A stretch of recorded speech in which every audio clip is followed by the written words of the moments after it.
You strong.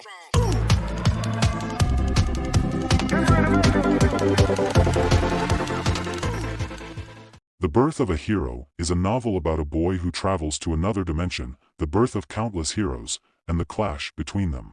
After escaping the dark forest, Choi Han, the main character of the story, discovers the warmth of humanity in the town of Harris and makes friends and family there. But one day, the town is destroyed by a mysterious organization. Though he possessed explosive strength and had spent decades in the dark forest, Choi Han was a pure and kind soul that could not bring himself to kill humans. But when Harris is ravaged, he commits his first murder. He rushed towards the man and kills him with his sword. The other guy says, "Who are you?" Then he runs towards him and other guy asks his men to kill him. He swings his sword and kills them all and they all cry in pain. Blood is everywhere, even on the vegetables lying in the basket. Then he is standing among their dead bodies huffing with pain on his face. Choi Han only comes back to his senses after slaughtering all the members of the mysterious organization. The fact that he failed to extract any information from them causes him to fall into a pit of despair. After taking a life for the first time, Choi Han learns the meaning of grief. Then he leaves Harris for the first time and goes to the city of Western, the heart of Henituse country. As luck would have it, Cale the Lout meets Choi Han there and gets beaten to a pulp. A boy is looking himself at the mirror and says this is definitely Cale. He says that I woke up as Cale Henituse in one day, even though all I did was fall asleep while reading The Birth of a Hero. While looking at mirror he says that am I posing his body? This isn't good, so I look like Cale now. He says that in the first book of the series, Cale is one of the minor villains that Choi Han outsmarts from time to time. He jumps into the water bathtub and says, well, this is not so bad. He says that I have no regrets, I am an orphan with no money. I don't have anyone I love, or friends I could die for. He keeps talking to himself and says I was only alive because I was not dead yet. So I have no regrets about leaving behind my life as Kim Roksu. I can't die like this. I don't want to die, or feel pain. After all, someone once said, better a living beggar than a buried emperor. He touches his body and says there is no scar, which means Cale hasn't met Choi Han yet. Cale Henituse, the Lout of the Count's family. The scar on his side is from arm bar fight he gets into before meeting two hands, all because of a bad tasting wine. He says what the ridiculous guy he is. While he keeps thinking, saying I don't know what happens to Cale after that. He says that all I know is that Choi Han grows into a hero after experiencing a series of strange events and overcoming many challenges. Kim, who had somehow turned into Cale, had one simple motto in life. The motto is, let's avoid getting beaten up. He stands up and say maybe I can skip that part of the story and move him along. He comes out of the tub and says that he want to live a long, healthy, happy, and uneventful life. While drying himself with a towel he says that good thing is this that at least he remembered the first part of the story. While brushing his hair, he says that I think I can do this. While Cale is in bathroom, someone came and asks my lord, are you in the bathroom? Cale rustles wearing his clothes and replies yes, I'll be right out. As he steps out he is a little wet. The man smiles and says your water, my lord. He is Ron, a former assassin from the eastern continent, that came here by ship. Cale glimpses at him and thinks he acts kind, but no one can tell what he is really thinking. He snatches the glass and steps out thinking I'm going to toss this scary old man over to Joy Man first. While Ron smirks at him. Cale is sitting and tapping on the table. He thinks that I'm surrounded by powerful forces here. I mean, even my closest servant is an assassin. I need to be able to protect myself. The continent will be engulfed in war soon. He says that he need to prepare himself if he want that nice, long life. He is thinking that he can't become too stronger, or else people will take notice. While he is thinking someone knocks at door and comes inside saying my lord, I am here to pick out a set of clothes for you. Cale tells him that he would like something simple today. He gives him a dress saying yes, my lord. He gets ready and is looking in the mirror and thinks, of course, anything would look great on this body. He says that my looks can really make or break an outfit. Then he starts moving and says let's go. While he is stepping into the dining hall all the servants bow down and greets him saying good morning, my lord. He starts thinking that is everyone afraid of him. He replies himself saying that sure Cale breaks a few things here and there when he gets drunk, but he never hurt anyone. He is just a reckless guy who drinks a lot. That is why he is known as a lout. While looking at those servants he thinks that, well, whatever, he preferred to be left alone anyway. Ron opens the door and says let me get the door for you, enjoy your breakfast. Clan thanks him and wishes him the same saying enjoy yours too. As he steps in everyone is sitting on the dining table. This is Cale's family. It is made up of his father Ruth Henituse, the head of the household, his stepmother, Violin, his stepbrother Basson, and his stepsister Lily. The father tells him to have a seat while telling him that he is late. He drags the chair and sits. The count doesn't have any power or authority, but he does have some money, and the countess and her children actively avoid Cale, which makes this the perfect place to live an ordinary life. Except they all stare a lot. The father asks him that is there something you would like to say. He replies no. While he starts eating, he is thinking that they all feel uncomfortable around him and he should quickly finish his food and get out of here. Looking at the food, he thinks that this is a hell of a sausage. While he is enjoying his food and smiling, Besson is starting him. He is curious that Cale smiled. Cale thinks that what's wrong with him. Meanwhile, the waiter served a glass of wine and Besson looks at it and thinks, is it wine? Cale picks the glass and starts drinking. He is enjoying a lot while eating. Meanwhile, Besson is starting him at thinking that Cale smiled. Cale says that this is delicious. His father says yes, this tastes like gubra. He further says that he is glad to see him enjoying it. He reply that I hope you enjoy your meal, too, father. Cale whispers to himself that I love being a lout. No one is calling me rude.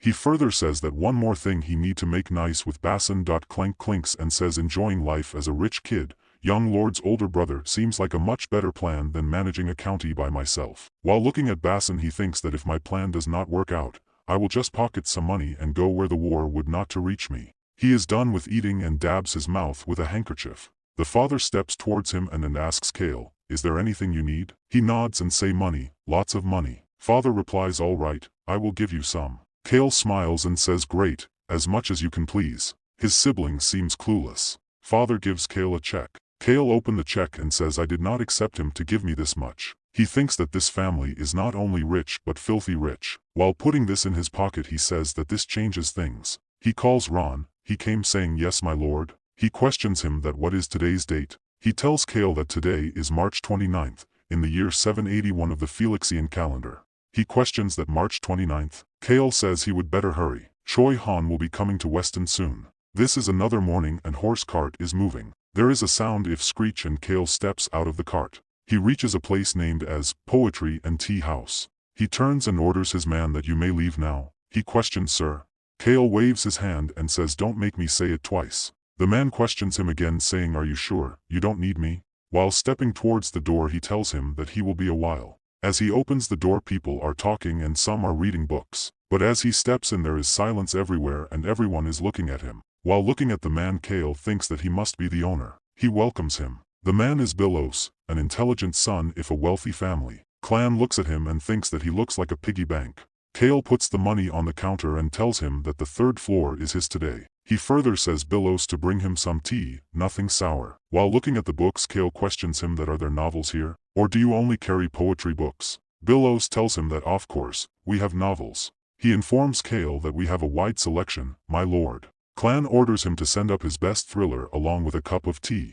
He replies yes, my lord. Cale gives him more money and tells him that he is going to order more tea later, so hold on to this. Bilos becomes shocked and tells him that 1,000,000 galleons is far too much. Clan think that this is his chance to flaunt his wealth. Thinking this, he gives the money to Bilos and says I am loud, that's your tip. Clan steps up to the third floor.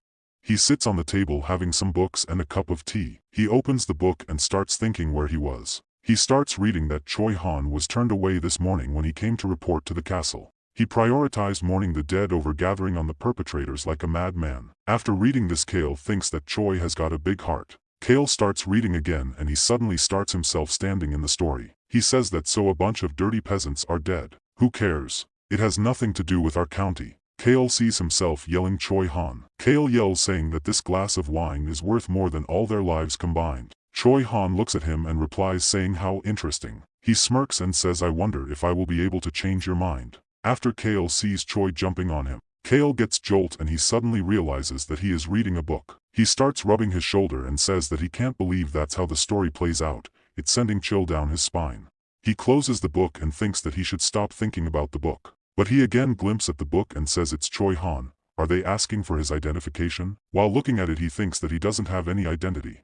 He glimpses at the book again where Choi Han turns back and says here he goes. He further says that from what I remember, he goes away but then waits until nightfall to secretly enter the castle by climbing the walls. While clinking empty cup on the table, he thinks that and that's when he turns into a drunk Cale. He starts walking down the stairs and tells Bilos that he is going out for a while. He tells him to leave his seat untouched. Bilos bows and says yes, my lord. He steps out of the place and slams the door. Everyone in there is shocked that Lord Cale left without breaking anything. While walking away, Cale thinks that he can hear them. He further tells himself that he needs to cultivate his strength in order to protect himself against powerful opponents. While walking, he says that several wars will break out across the continent soon, so to live long, healthy life I need at least a little bit of strength. He also says that of course, I have to make sure I don't become too strong. Otherwise, pain will always find company. He says that there are ancient powers in the world. While looking at the patties, he says that among those powers, what he need is an intangible shield like the ones used by mages. He says that today he begin his quest to obtain the unbreakable shield.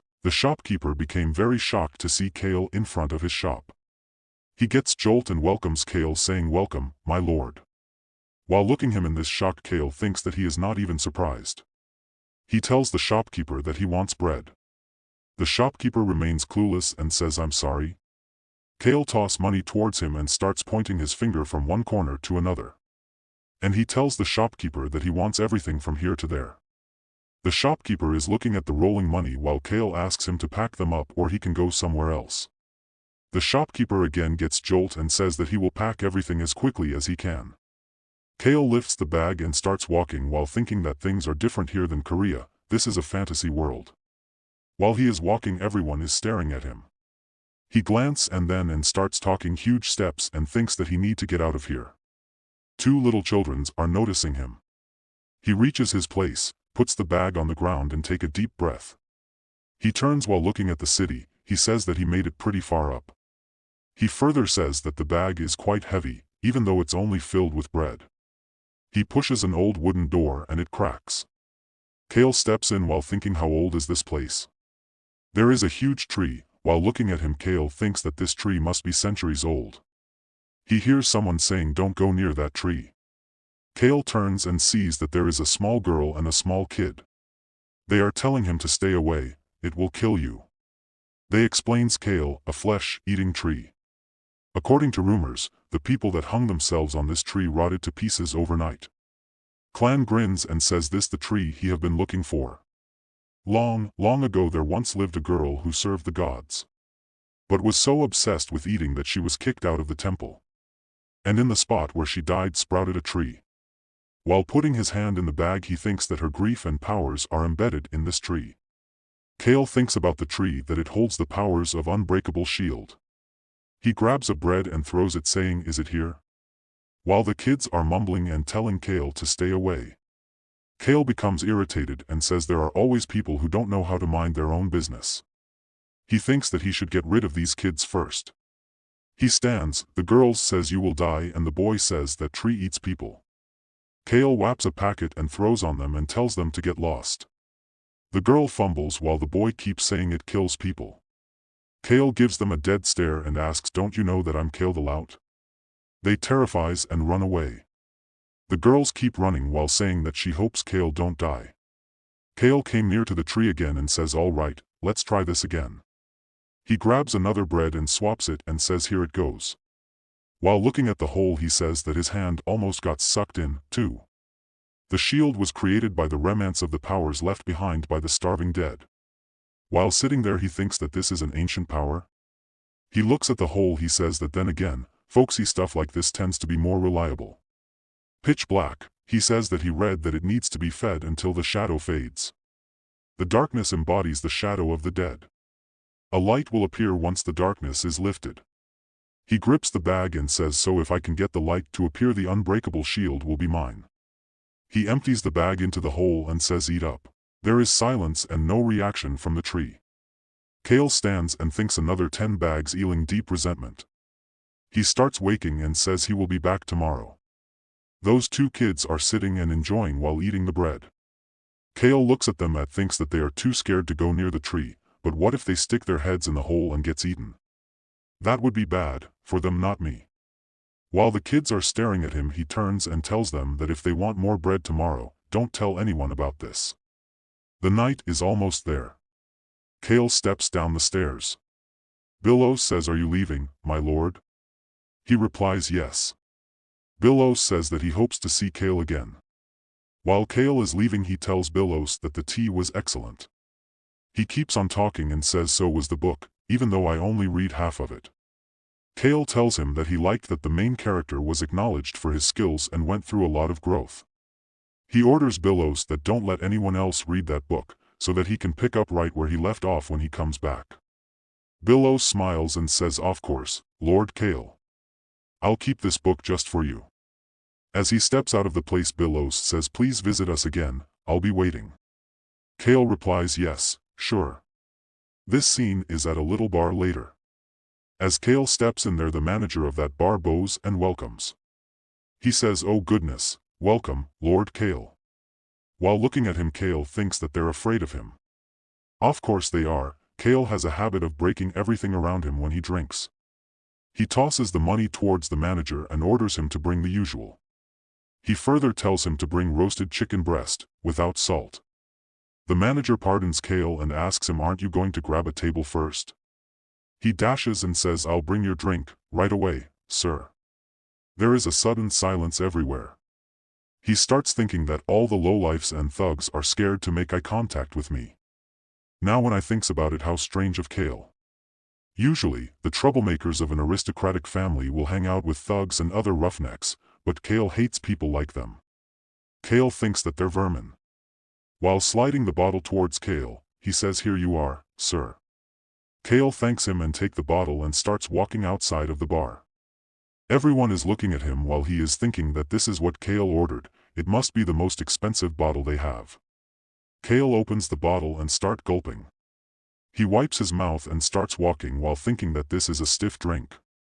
Cale keeps walking and thinks that start at the gate and take 100 steps along the wall. He peeks in and thinks just as he expected. This is the spot.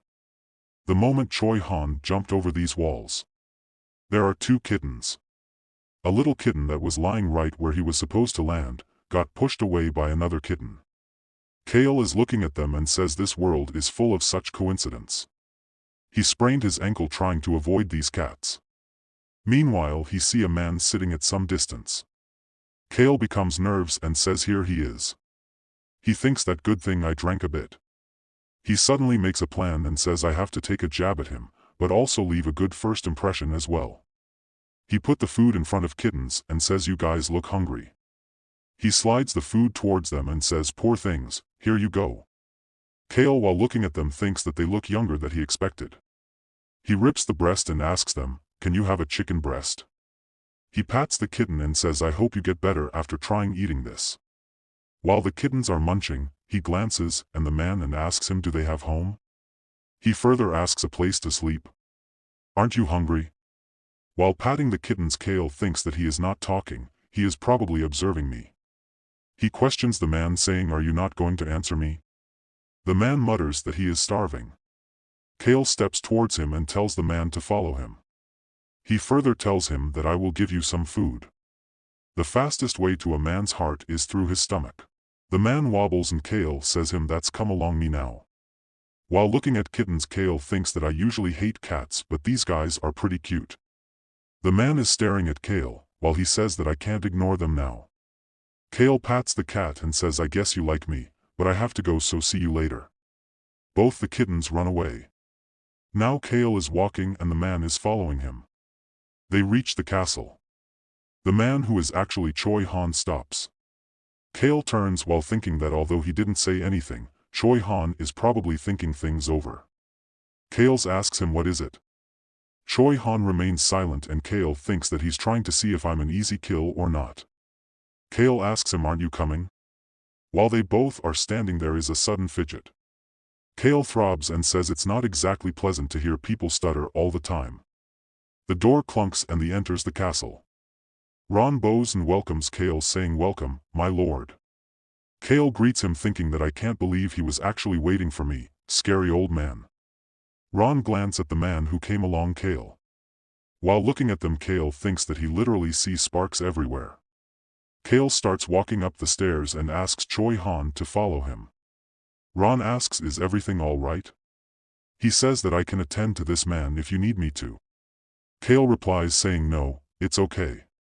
While taking steps, he thinks that was enough of an introduction. Someone calls him saying, "Lord Cale." He is Deputy Butler Hans. He chatters and says you came home after drinking today. Cale sighs and thinks this guy is in charge of me.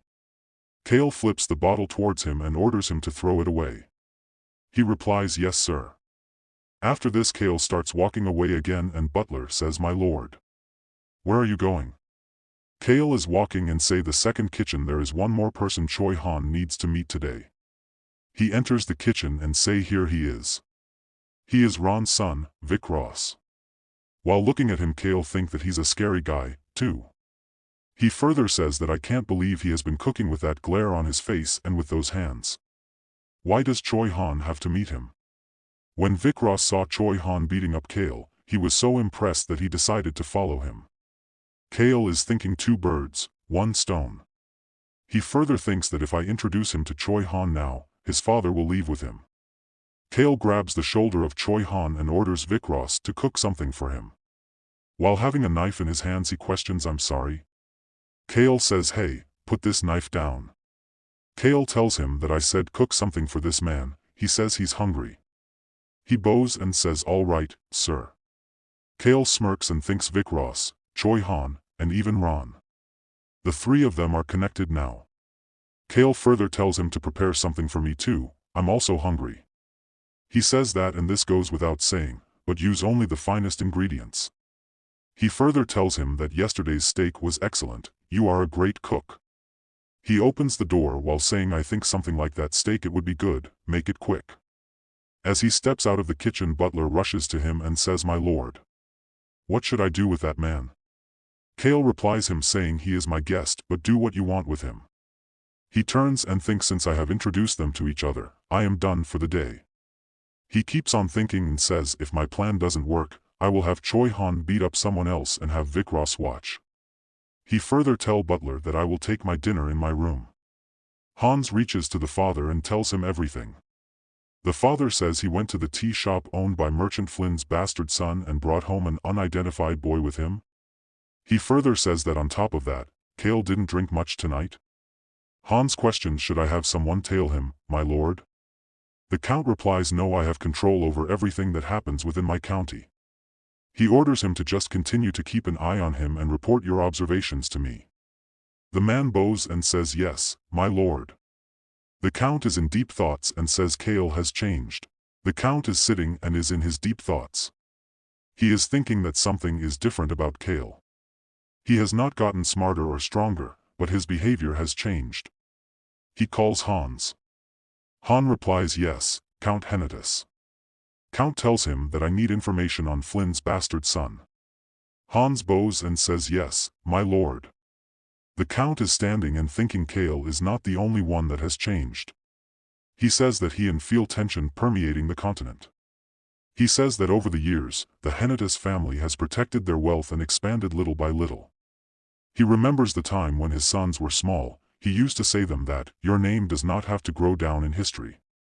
He also used to say them, just strive for peace and happiness. He walks while saying that we must repair the castle walls. Cale wakes up and is feeling queasy. Ron is standing in front of him. Cale looked at him and thinks seeing Ron having a cup of lemonade as first thing in the morning is only making it worse. Ron smiles and says you were sound asleep, so I didn't wake you my lord. Cale glances at him and asks did you hurt your neck? Ron while giving him the cup says are you showing concern for me, my lord? Cale replies no, it just caught my eye. Ron tells him that a kitten with sharp claws scratched me a little. Cale is gulping the lemonade and thinks which innocent person is he referring to this time. Cale returns the empty cup and starts walking. Ron asks him will you be leaving right away? Cale while holding the door says yes. I have some things to take care of. Ron replies all right, but my lord, how was the lemonade? Cale turns and says it was delicious. While opening the door he turs and look at Ron while thinking what was that about? Why did he ask me that? As he opens the door he finds Joey Hands standing in front of him. Cale gets scared and slams the door. He says that scared me. Ron says that I didn't think you would be that startled, my lord. He tells him that your guest from yesterday has been waiting outside your room.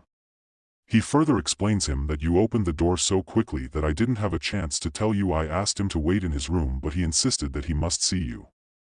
Cale stares at Ron and thinks, didn't have a chance to tell me? He thinks that Ron is a mean old man, and I know you didn't mention it on purpose. Cale opens the door and asks Choi Han what is it. While looking at him he thinks that he's like a statue. Choi Han mumbles saying, repay. Cale becomes nervous and says what? He tells him that I will repay you for the food. Cale replies him thinking repay me? He says, you don't have to. Is that everything? Cale thinks that I would be crazy to make him work for me. Choi Han clenches his fist and tells him that actually I have a favor to ask. Cale throbs and thinks in his mind that he is probably going to ask me to help him clean up the town of Harris.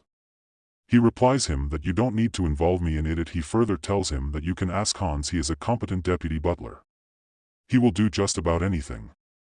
Cale grabs Ron's shoulders and tell him that Ron is also a very capable man, so I am sure he will be able to help out as well. After saying this to Choi Han, Cale turns to Ron.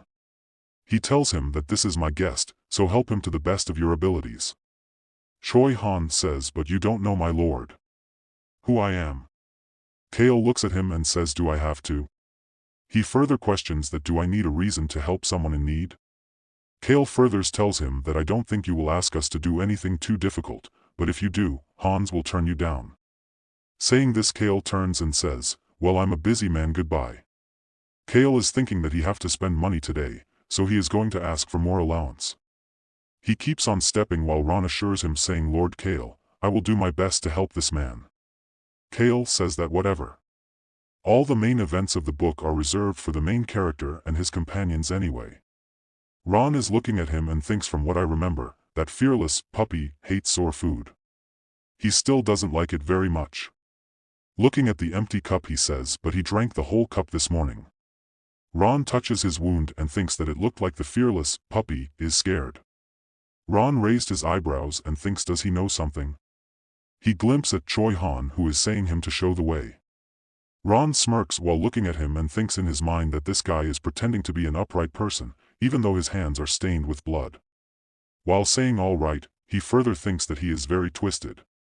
Ron starts walking and asks Choi Han to follow him. He turns and starts following Ron. There is a big whoosh of air. Cale is standing in front of that tree while holding a bag full of breads. He starts shaking the bag and empties it in the hole. There is a sound coming from the hole and asking for more. This is the voice of the girls he read about in the book. The girl who starved to death while serving the gods. Cale stands and thinks that Deruth told me to come see him in his study for some reason, so I'll have to leave before the sun goes. He says that I'm not even halfway there yet. While stepping away from the tree he thinks I would better get moving. He says that his plan is to get at least half done today. As he came outside of that place he see the two kids sitting and eating the bread. Cale says to himself that since I cleared the shelves of the bakery I went to yesterday, it's going to take a while for them to make a lot of fresh bread. He thinks that he will have to look for a new place. Suddenly a lady calls him saying, my lord. We have plenty of bread at our bakery. Cale throws money towards her while thinking that this woman knows how to do business. He tells her that he will take everything, hurry up. The lady becomes happy and bows while saying, one moment, please. She puts the bag filled with bread on the floor and says, here you are. Cale likes her speed, and while picking up the bag he thinks that was super fast. The lady further tells him that I can make more if you would like, my lord. Cale looks at her and thinks I'm starting to like her even more. In the meantime another shopkeeper also says that my lord.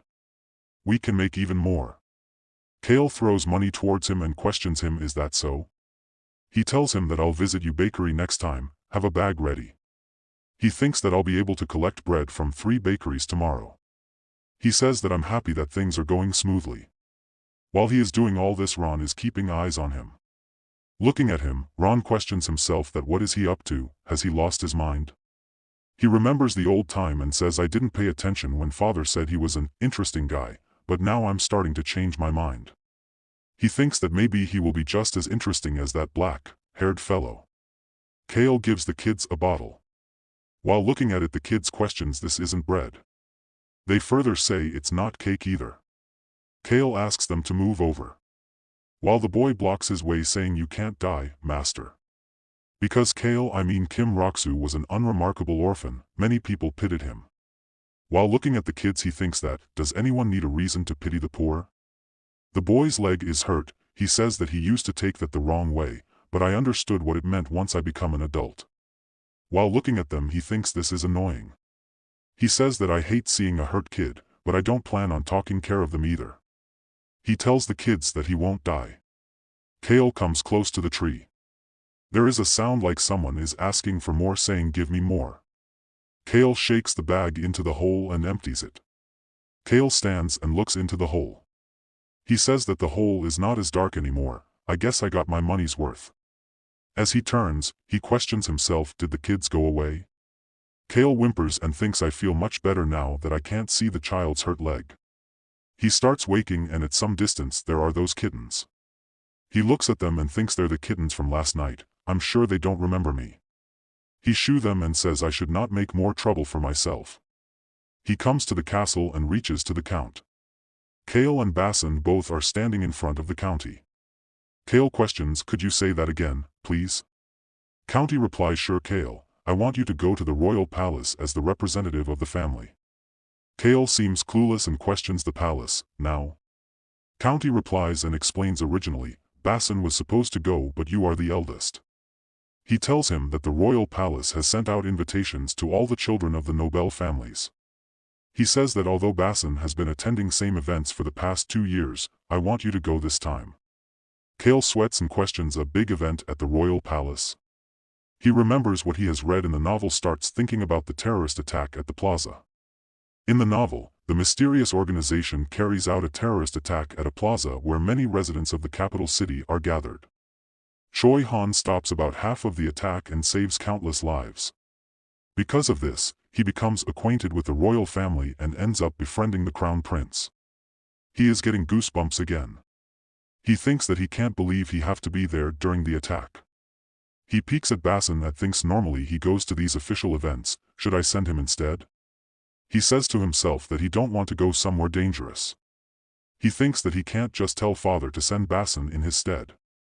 He questions himself, saying there is no way he would send a troublemaker like me to the capital. Why is he trying to make me go? Count tells him that you will be leaving in 5 days. Cale, after listening this, thinks in 5 days? Cale will get beaten up by Choi Han by then. He further thinks that which means he won't be able to go to the capital if the original storyline plays out. Count says that before Basin started attending these gatherings, you used to go to them. Try to remember what that was like. Cale replies, father, this all of a sudden for me. Cale questions that I'm not entirely sure why I'm the one who has to go. He says that let me take some time to think over it. Count says alright, you may go now. They both bow down and leave while saying yes, sir. The door clacks. Basin says I don't see why you can't go. Cale turns and thinks this is not how the story is supposed to progress. Because Cale was pushed out of the line of succession, Basin has been acting as the heir for the past 2 years. Yet he's telling Cale has more than enough reason to be the family representative. Cale sighs and thinks this complicates things. He says, but then again, I think I can handle whatever happens after this. There is a good chance that Cale will return home safely. While looking at Basin he thinks, above all, if Basin dies before inheriting the family name, I will be in trouble. He says that if I want to live a choosy life, I need him to stay alive. Hans comes and says, there you, my lord. He is saying about the favor your guest. Cale suddenly turns and interrupts him, saying bring him to me. Hans becomes shocked. While looking him, Cale says, judging by the looks on his face, I'm guessing he took care of Choi Han's request. He says that I have to go to the palace in a few days, in case he refuses tell him this. He says repayment. And thinks if I must go, then I'm going to use. Cale says that tell him to repay me for the food. He thinks that Choi Han to the best if my advantage. Choi Han is sitting on the sofa. Cale glances at him and thinks look like Ron has been feeding him well. He also thinks that, and it seems Ron, Vic Ross, and Choi Han are all getting along. Choi Han questions Cale, how can I repay you, sir? Cale thinks well he certainly got straight to the point. Cale remembers about the book. He thinks that the beginning part of the birth of a hero is starting to change a bit. Cale grins and thinks I have been trying to stick to the story, but Cale going to the capital city will shake things up even more. Cale slides a piece of paper and says, first, I need to know what you can do. He tells him that in other words, this is an interview. Choi Han says, go ahead, my lord. Cale questions him, can you protect a person? Choi Han questions him, what do you mean? Cale is sitting in cross-legged manner and thinks even though my plans have suddenly changed, I may be able to profit from this. He says to himself, I will prevent Choi Han and his companions from obtaining ancient powers and take them for myself. While thinking that they won't need them anyway, he tells him that exactly what it sounds like. First, do you have the skills to protect someone? Choi Han slumps and says, I am not sure. Choi Han grips his pants, being anxious. Cale is thinking I can't be too aggressive with him yet. He asks him, can you kill a person? Choi Han gets a jolt and says yes. Cale replies, then you can guard them as well. Choi Han says that is a difficult job, my lord. Cale replies, difficult doesn't mean impossible. Cale remembers his old self and start thinking. He thinks that as Kim broke too, I wasn't able to avoid difficult things in life. That's why I was thrilled that I could now live as Cale the Lout. He thinks that, but now I have got a giant obstacle ahead of me, so I need someone who can jump over that hurdle with me. Choi Han smiles and replies, I suppose you are right, my lord. Cale says that okay, I have one last question. Choi Han replies, go ahead, my lord. Cale questions him, what is your name? Choi Han questions, do you not know my name? Cale replies, I do, and thinks in his mind that you are the guy that was supposed to beat me. Cale tells him that, but I have only heard it from others, I want you to personally tell me. Choi Han replies, my name is Choi Han. Choi Han stands and they both shake their hands and Cale replies, all right, I am Cale Henituse. Ken slides a paper towards Choi Han and says, I have a simple job for you. While looking at the paper, Choi Han questions, Rosalind? Lark? Cale starts speaking and says, Rosalind, the prince of a neighboring kingdom who survived an assassination attempt. And Lark, the Wolf King's heir and the sole survivor of the Blue Wolf tribe. He keeps speaking and says Lark may seem weak and unremarkable, but he turns into a violent wolf beast man when he goes berserk. As for Rosalind, she possesses destructive powers that are second only to Choi Han. He further says that she is a heroine in the making who dreams not of succeeding the throne, but of establishing the strongest magic tower in the continent. The people who tried to assassinate Rosalind were all tortured by Vicarious later on. Then he thinks about Vic Ross and says, that's the most frightening thought I have had lately. Cale stands and replies, yes, Rosalind and Lark.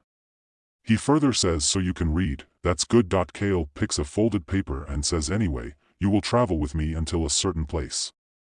He unfolds that paper on the table and this is a map. He points at a spot and says, once we do, follow the directions on my note.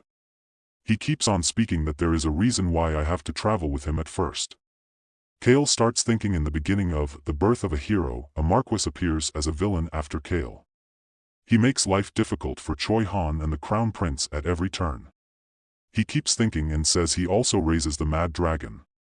He tries to tame a hatchling less than 5 years old, but eventually, the dragon escapes and goes mad. Then Choi Han mercifully kills the beast and puts it out of its pain. Cale thinks that I can't believe I have to travel through the village that will be attacked by that mad dragon, but if I take a detour I will arrive at the capital late. He thinks that I have to either make Choi Han take care of the dragon first, or free it before it goes crazy. He asks Choi Han to bring the 2 people on that list to the capital. Cale says that's all I want in return for the food. Choi Han glances and says, do I have to protect these people? Cale replies, do what you want, but you must come to the capital. He further tells him to make sure to show up in one piece, too. Cale questions, can you at least protect yourself? He further questions Choi Han that why aren't you answering me, can you do it too? Han nods his head and says yes I can. Cale sighs and thinks I should have done this over drinks. He raises his hand and says you may go now. He further tells to Han that everything we talked about today is between us, you know that, right? Choi Han smiles and replies, I know, my lord. Cale comes to his father and says, Father, I need money. The count replies, all right, I will let the manager know that. The count gives him an allowance. Now Cale is laying on his bed and looking at that allowance. Cale thinks that money really is the best. In the meanwhile Ron comes in and says, "My lord, this is honey lemon tea." He further says, "My son made it especially for you to have a good sleep." He smiles and says, "Remember that I am always here beside you." Cale thinks that old man, now I am wide awake. While remembering the face of Ron, he thinks that he should send them away with Choi Han. Cale is walking and says, "I felt like I watched a horror movie this morning." He remembers the time when Ron says, "My lord, this is your first visit to the capital, isn't it? I am very good at hunting rabbits." Ron also says the trick is to keep a careful eye on them because you never know when they might run away. After you make the kill you must gut them. Ron smirks and says, "Which is something I'm very good at." He further thinks, "But I'm glad that Ron and Vic Ross are coming with me to the capital." The shopkeeper comes to Cale and says, "My lord, you are early." Cale questions him, "Where is the bread?" Meanwhile he is thinking he is certainly getting more comfortable with me. The shopkeeper replies, "Everything is ready, of course." He further says that, "Is this really your last order?" Cale replies, "Why do you want to make more money?" The shopkeeper replies, "Yes, I do." Cale grins and pats his shoulder and says, "I will visit again if I'm craving pastries." After saying this, Cale picks the bag and starts moving. On his way he sees those two kids sitting and staring him. Cale looks at them and thinks, are they homeless? Looks like they've been waiting for me. He extends a packet of breads towards them and says, "Here you go." The kids hesitate a little bit but then grabs. After this Cale starts moving. As he reaches close to the tree he thinks that, "I'm glad it's foggy today. No one will see what I'm up to or what I'm about to get from this place." Cale opens the bag and starts throwing the breads into the hole. There is again a sound coming from the hole asking for more bread. Cale opens other bag and empties them into the hole. Suddenly the hole shines. While looking at it Cale grins and thinks it is turning white. I guess this wasn't all for nothing. Suddenly there is too much noise and the woman is asking for more. Cale, while covering his ears, thinks the book never mentioned this. The woman says, "Bring me more and I shall bestow upon you a gift." Cale blinks and says, "A gift." After this Cale opens another bag and starts throwing the breads into the hole. He says the hole should become totally transparent after this.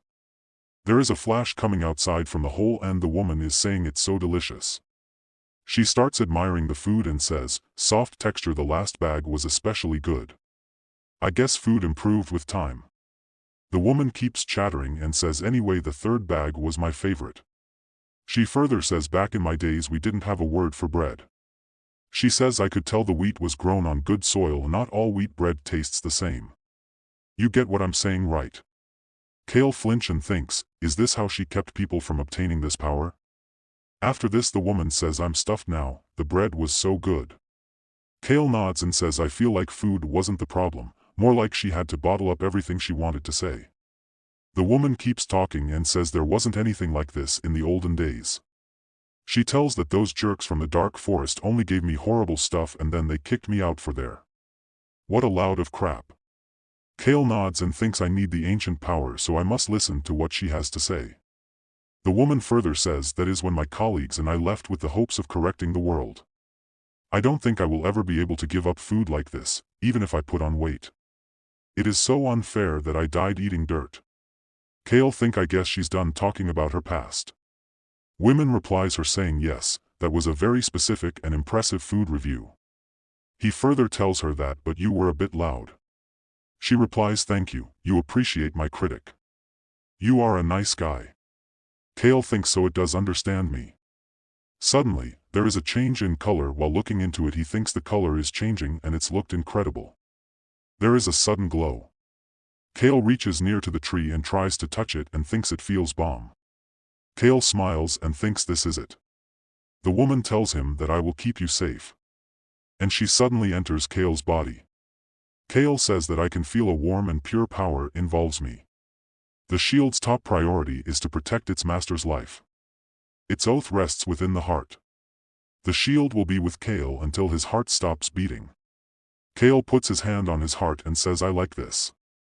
He thinks that I can feel the power protecting my heart and I think my heart is beating a little stronger now. Like the shield, every ancient power will leave its unique mark." Cale breathes and thinks, now, according to the book, if I use my ancient power, He closes his eyes and opens them. There is the flash. He smiles and the shield is in front of him.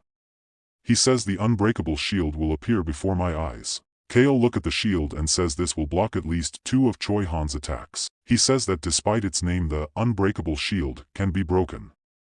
But it will not disappear. He says that if it's stuck by a forceful attack it will break after protecting its master's heart.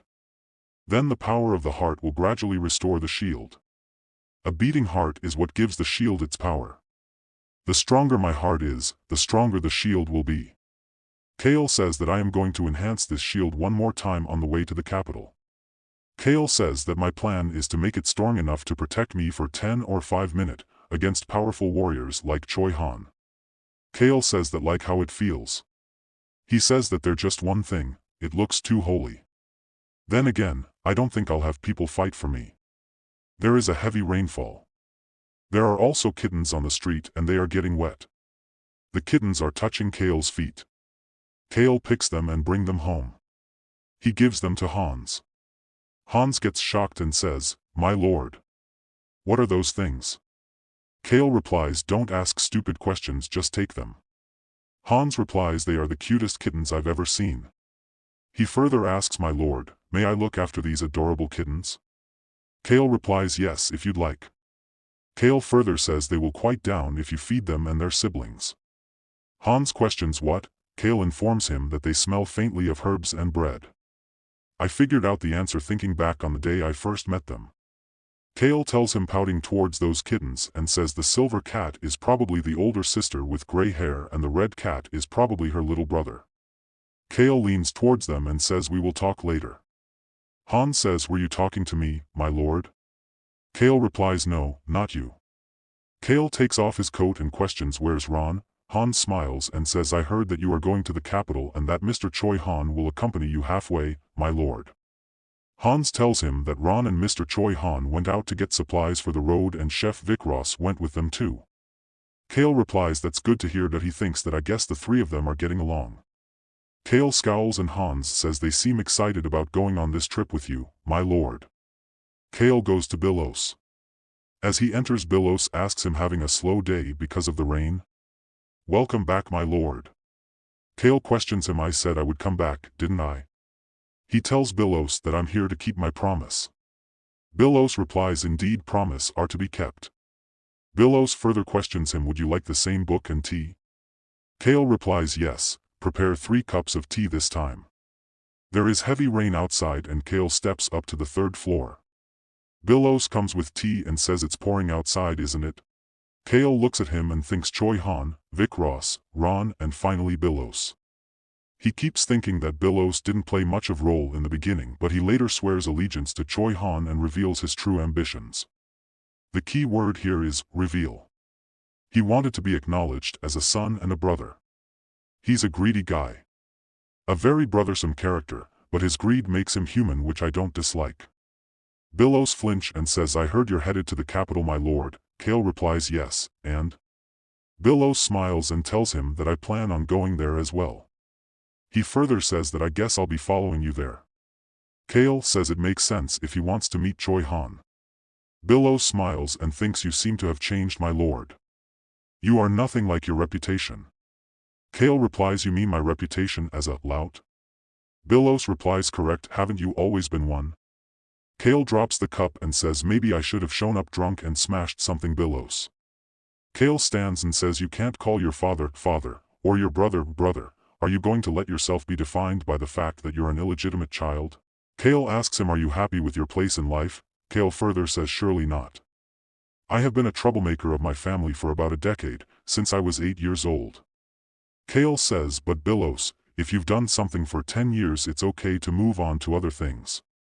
Cale further says, "I can't be a troublemaker forever. Don't you feel the same way?" Billos laughs out loud and thinks I'm sick of all this too. Billos and Cale is sitting in front of each other. Billos says, "I'm sick of all this, too." Cale says, "That's what I thought." Billos stands and says, "Well, then I will see you at the capital, my lord." Cale waves and says, "I doubt that." Cale thinks that I can't have Billos meet me at the capital because he is going to end involved with Choi Han. Billos, Ron and Choi Han are looking at each other. Billows turns and other 2 steps towards Cale. Cale looks at them and thinks that they ran into each other, just like they did in the book. Cale says that I knew you would along, Ron. He further says that Hans told me that Vikros also went with you. Cale thinks that I'm guessing he went back to work. He does have a strong sense of responsibility. Ron looks at Billows and asks, my lord, are you close with the owner here? Cale replies, not really. Ron questions, is that so? Cale thinks, why does he want to know? He says that I get anxious whenever he asks me a question. Choi Han says, I guess the rumors are just rumors after all. Cale thinks about what is he talking about. Billows comes and says, here's the tea you ordered, my lord. Billows questions, should I serve it to these men? Cale says yes. Cale tells them that I ordered some before you guys got here. Billows puts the cup on the table and Cale says, hot lemon tea. Cale looks at Ron and tells him that I ordered it especially for you, Ron. Cale says, I assume it's your favorite, since you keep giving it to me. Ron looks at Cale and did not reply. He remembers that time when he used to give Cale lemonade saying it will help you sleep. He also remembers the time when he gives Cale honey lemon tea saying my son made it especially for you. Choi Han thanks while Ron remains silent. Ron grabs the cup and take a sip. Cale look at him and thinks he didn't even react to what I said. Suddenly, there is a sound of clack. Choi Han glimpses at asks, can you quiet down a bit? Ron looks at him and thinks about the fight they had. He thinks that after that fight, Vikros kept asking him for a duel. While remembering Choi Han's face he thinks, but that merciless bastard told my son that he is going to become a protector. Choi said that night that Lord Cale told him that even he could do it. Ron further thinks that was surprising in and of itself, but I just heard something even more fascinating at this tea house. Cale smiles and thinks I can't be a troublemaker forever. Ron raised the cup thinking things are getting interesting. Choi Han says the tea is very good, my lord. Cale thinks that there is a tension between them, but they always stick together. Cale remembers the novel. In the novel Ron and Choi Han's relationship was contractual, but they made sure to respect each other's boundaries, even though some parts of the story have been altered. Cale says that I guess they still have a similar relationship. He further thinks that it's a shame that some stories' elements have changed, but I come first, you can't always live by the books. He says that after all, sweet tears are the best.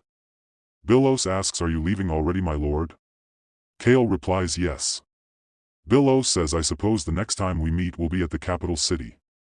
Cale replies, no, I will be coming here daily.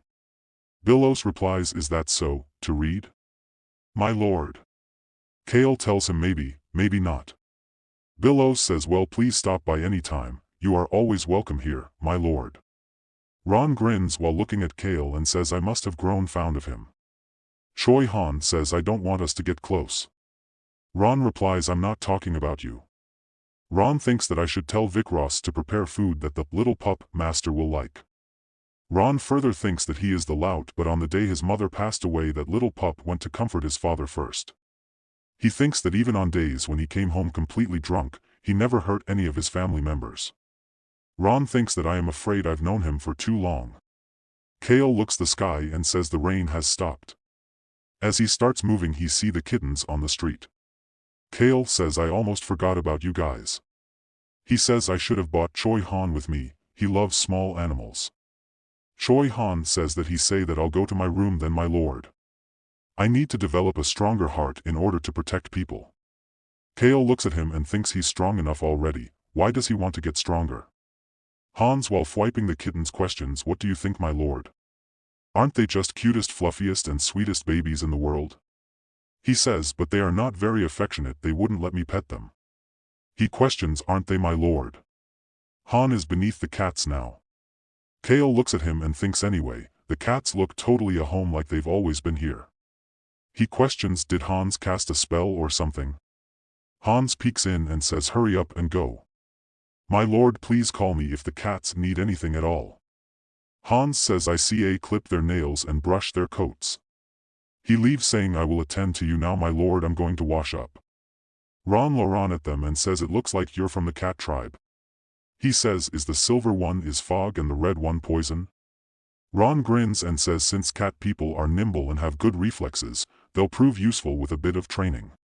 While putting his hand forward he says I should prepare a parting gift for the little pup, master. Cale is standing while both kittens are following him. Cale asks them, are you going to keep following me? The kitten starts rubbing his feet. Cale looks at them and thinks I already have a plan for these two. Cale grins and says earn you keep. The kittens are meowing. Cale says don't meow, talk. Cale sits and kittens came closer. The girl says I want meat, I am still hungry. The boy says I want cake. Cale smiles and says I will keep you well fed, you know that. The kittens looks at him and says we will do it. This is 4 days later and everyone is on the table while having lunch. The count says Cale, you're leaving for the capital today, but you don't seem nervous. Cale lifts his food and while eating he thinks that according to the book, on a rainy day which was yesterday I was supposed to have gotten brutally beaten up by Choi Han. Cale smirks and says but that didn't happen. He remembers the shield and thinks that now that I have the unbreakable shield, I can always feel it protecting me. Cale picks the glass and while drinking he thinks that even if things go wrong with people like Ron and Vic Ross, I will be able to protect myself, at least once. After thinking all this Cale says Father, I asked for fewer attendants, but the number went up again. Father is about to speak something and Mother interrupts. She tells him that was my doing. While picking the glass she further tells Cale that if you show up with only a few attendants, people might think we don't have enough servants. She further says that I didn't do it because I thought less of you. Cale shakes the glass and there is a sound of slosh. Cale says especially aristocrats are concerned with keeping up appearances. Cale is looking at her stepmother. The eldest daughter of a poor baron, Violen dreamed of running her own caravan someday. She first started out by selling luxury items to aristocrats. And then became interested in sculpture when she came to Henituse. Then she met Count de Henituse and fell in love with him. Now she plays a central role in Henituse's cultural enterprise. Violen takes great pride in her own life, and she is very proud that she is part of the Henituse family. Violen says many people think that appearances are everything. Cale thinks that so she wants me to show up with a large entourage. He keeps that having more servants will definitely make my life easier. I've gotten so used to having them help me that it feels weird to change by myself now. Cale also thinks about the dragon. He thinks that however a crazy black dragon is going to appear soon. He thinks that if I fail to free it first, a lot of people will die. He gulps the drink and thinks that I don't care about other people, but I don't really want to watch them die in front of me. He keeps on thinking that I don't want to be responsible for those that get hurt. Cale thinks that since I was young, I have had to take care of myself, so I know the burden of being responsible for a life. Cale says her stepmother that are often reflects what you are feeling inside. Mother questions, so you have heard that saying? Cale says yes, I have. While swirling the glass Cale says, sculptors don't create things they see, but they create things they see. Cale says that I read that quote at an exhibition saying, appearances are unimportant. He thinks of the sigh at the exhibition hall for new sculptors which is craved by Violen. Violen further says that okay, I will leave the matter you. Take as many Orphée attendants as you want. Violen further says that but I will prepare only the finest for everything else, including the carriage. She says that it's only fitting for a family if our status. Violen says that it sounds good, I want nothing but the best. She says alright, I will get you an expensive carriage that can travel over rough terrain. The Count starts speaking and asks Cale a question. He questions, Cale, did you take a look at the document detailing the characteristics of each aristocratic family and their children? He replies yes, it was fun reading. He further tells that some were stingy, some were smart but creepy, some were just idiots, and some were obsessed with power. He says that these were all sorts of people. The Count replies, so you actually read it. Cale is slicing his food while the father says, Will, you can do whatever you want. He keeps speaking and says, Cale, a strange rumor has been going around. He keeps telling that apparently, the man-eating tree has changed and it has produced green leaves.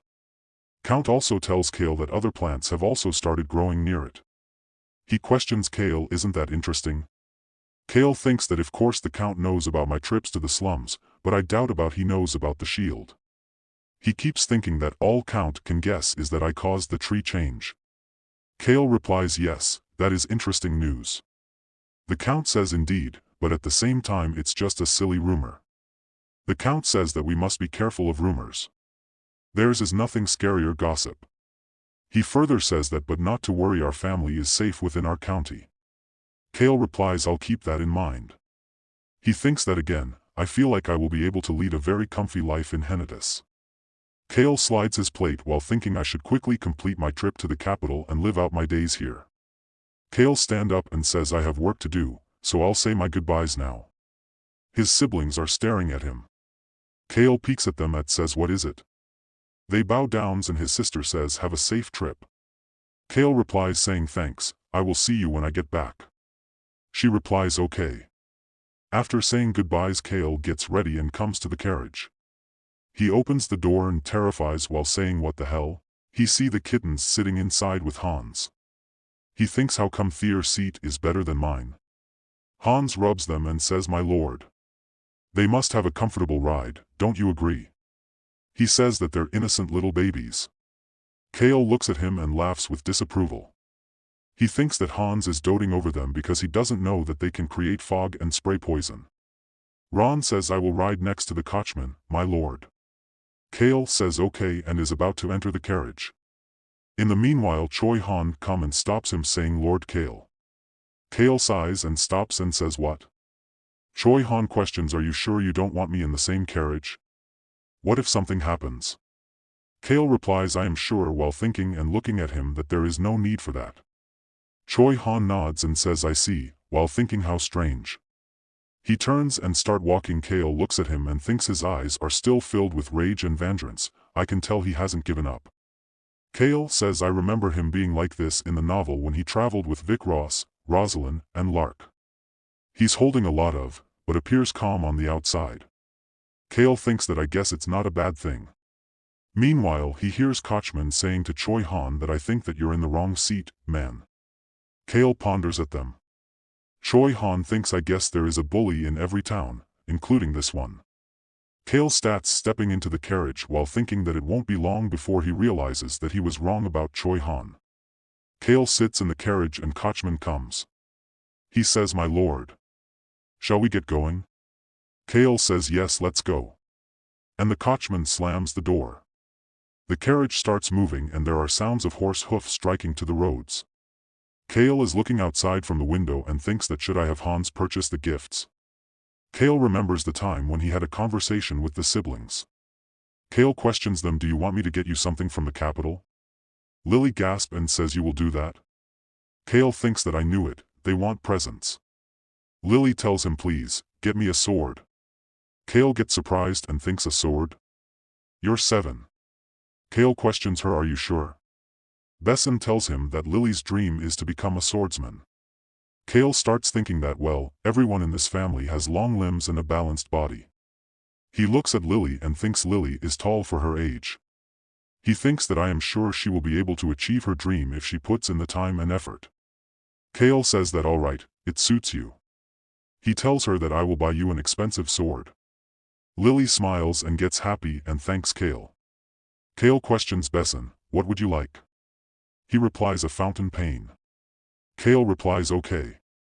There is huge sound and carriage stops. Cale looks outside and says why did we stop? There are many people standing outside. One says you must pay a toll to pass through this mountain. He says hand over everything you have. Cale thinks that just like in the novel, we ran into a group of bandits. He says that do they not see the mark of the Henituse family on my carriage? The girl kitten sighs and says I guess not. The boy kitten humphs and says fools. Ron knocks at the door and says my lord, I think we will have to stop for a while. He says that there seem to be a lot of rabbits. He also says that but they are little different from the ones I intend to catch for you. Ron laughs and says of course, I will not be the one to catch these rabbits. Cale looks at him and thinks he is scarier than the bandits. The door clicks. Cale looks at the sky and says a day and a half. He thinks that we are a day and a half away from reaching the village with the black dragon. Ron serves the food and says today's dinner is rabbit stew. Cale looks at it and says damn it. Cale says that Ron didn't catch rabbits. Choi Han stares him and thinks that why did he have to hunt rabbits? The two kittens comes in Cale's feet. One is saying if you don't want it, give it here. And other is saying give if to me. Meanwhile Hans come and says my little kittens, I prepared some jerky for you. Would you like some? He says that it's a healthy, unsalted snack with no artificial seasoning. Cale glimpses at him, while Choi Han is eating his meal silently. Today Cale's men had to fight dozens of bandits. Of course, the best fighter was none other than Choi Han. The coachman knocks at the carriage door and says, my lord, the bandits have been dealt with. Choi Han comes and says we had a light skirmish. The coachman terrifies and Choi Han says yes, it was a piece of cake. Cale smirks while looking at them and thinks he's got the guts to beat up the son of Count. Of course he wouldn't let anyone look down on him. Ron comes to Cale and says you really touched your food, my lord. He questions have you lost your appetite? Cale looks at him and says yes I have. He thinks that I guess this old bastard enjoy making fun of me. Choi Han questions do you have a stomachache, my lord? Cale replies no, I'm fine. Cale thinks that I'm willing to eat anything but these rabbits. Choi Han looks at Cale and says, Lord Cale. Choi Han is staring at Cale. Cale questions what are you looking at? Choi questions was that your first battle? Cale says what battle? Are you talking about the bandits? Choi says yes, my lord. Cale replies yes, it was. He also says that I have never seen so many bandits in life. Choi nods and say I see. He says that I suppose it was your first near-death experience, then. Cale smirks and thinks my first near-death experience? You have no idea how nervous I've been because of you. Cale glances at Ron and Vic Ross and thinks not only that, I have also been nervous because of Ron, who cackled at the rabbits you had caught. He also thinks about Vic Ross and says Vic Ross, who was sharpening his knife next to me. Cale takes a deep breath and thinks because I'm surrounded by these people, I'm scared to death all the time. He pushes the food away and says I have totally lost my appetite. Choi Han comes near to him and says Lord Cale. He replies what? Choi says the first time is the hardest. He also questions do you practice martial arts?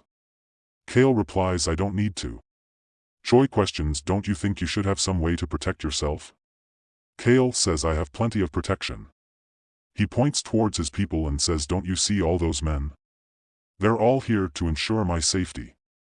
He puts his hand on high heart and says and that's not all, I trust my heart. He grins and says I will survive. He thinks that of course, I will because I have the shield to protect me.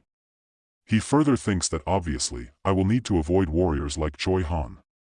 Choi seems clueless. The kittens are meowing in Cale's feet. Cale says what's wrong with them? Choi turns and says then I shall go practice my swordsmanship. Cale says but you just ate. Choi grips his sword and says I must grow stronger. Cale gets chills and thinks is he trying to destroy the planet or something? He thinks what a scary guy he is. While he is thinking Vic Ross serves him good food saying enjoy, my lord. Cale takes it and says thanks. Ron steps towards him and says when you don't have an appetite, sour food like lemonade can help you, my lord. Cale ignores and starts eating. A man shouts and says everyone listen up. He shouts if you're all done with dinner, our evening training session will begin shortly. Cale looks at him and thinks trying to keep up with Choi Han. The carriage is moving. Cale says only 3 days left. He thinks that in 3 days, the Black Dragon will start its rampage. This piece of land next to Henituse County belongs to a Viscount's family. They own a vacation home at the foot of the mountain that sits to the right of the village. And the Black Dragon is trapped inside a nearby cave. Cale further thinks that the house may belong to the Viscount, but he is a loyal servant of Marquis Sten. The Marques's second son, Vignan, who became the heir by crippling his older brother, also visit the palace from time to time. While thinking about him Cale thinks that if that psycho hadn't tortured the dragon out of boredom, this area wouldn't have been in danger if getting wiped out. Cale sighs and Hans flinch looking at him. Hans says my lord, you must be tired. Mr. Choi and I will go find an inn right away. Cale says sure. Hans says that it won't take long. They stop and Hans is talking with Choi. Cale calls Choi Han. He says yes. Cale says make it quick. Choi smiles and says yes, my lord. We will be back soon. Cale thinks that his reaction is making me feel iffy. Cale thinks that it's like I have handed him a poisoned apple with sweaty hands. After this, the carriage starts moving. An old man is crossing the road. Choi Han rushes and runs to save him from getting hit by the carriage. Cale thinks that I hate tropes like this. Choi reaches to the old man, grabs him and saves him from getting hit by the carriage. Cale steps out of the carriage. The coachman asks, my lord, are you going to go yourself? Cale replies yes, who else is there but me? He tells him that it's him, you typical authoritative aristocrat, Vinyan Sten. Cale thinks about him and says he was also my typical villain in The Birth of a Hero. The coachman of Vinyan comes and questions Choi, how dare you block the path of a nobleman's carriage? Choi replies saying, what, you almost run someone over, and besides he didn't block anything. You were driving recklessly. The coachman replies he should have made way for the nobleman's carriage. He also says it was that stupid commoner's fault. Vinyan pats his shoulder and says that is enough. Hans whispers and says I think Mr. Choi is very mad. Cale pats Choi Han's shoulder and says you too, that is enough. He says but my lord. They could have gone around that man, but they didn't. How do you expect me to let this go? Cale replies to Choi Han, calm down. Both come in front of each other and Cale notices Vinyan's sleeve. He thinks that looks like some blood got on it while he was watching the dragon get tortured. Vinyan smirks and says pleased to meet you. Are you part of the Henituse family? Cale looks at him and thinks so he knows who I am. Cale replies yes, pleased to meet you, Lord Vinyan. While looking at him, Cale calls him crazy bastard in his mind. Vinyan says I heard that there was a bit of a free soul in the Henituse family. He questions, are you the one who had Lord Destined Henituse take over for you these past 2 years? Cale thinks that he already knows the answer, why bother asking me? Cale replies yes, I am the famous Lout, the baddest of the bad, if you will. Vinyan smiles and says you are a funny man. While looking at that old man he says an unexpected inconvenience delayed my schedule a bit, but I suppose it wasn't a total waste of time since we got to say hello and get acquainted, Lord Cale. Vinyan says while smiling and looking at Choi Han, but your attendant needs to be educated on the difference between those who can run on this land and those who should stop. That old man trembles and says forgive me, my lord. Vinyan grins and Cale says the people of each territory resemble the aristocratic family that rules over their land. Because the viscount of this territory took after the qualities of his mater, the Marquis of Sten, he is snobbish and authoritative. Cale questions, is that all, Lord Vinyan? He replies I believe so. Cale sits down and thinks Choi Han beats Vinyan to a pulp is none of my business, but I can't have him beat up aristocrats in front of other people while he is working for me. Cale pats the old man and says hey old man. The old man flinch and says yes. Gate stands and questions, is there a bar around here? Cale replies, where can I get a drink? He says I can't start my day without drinking the night before, to lead the way.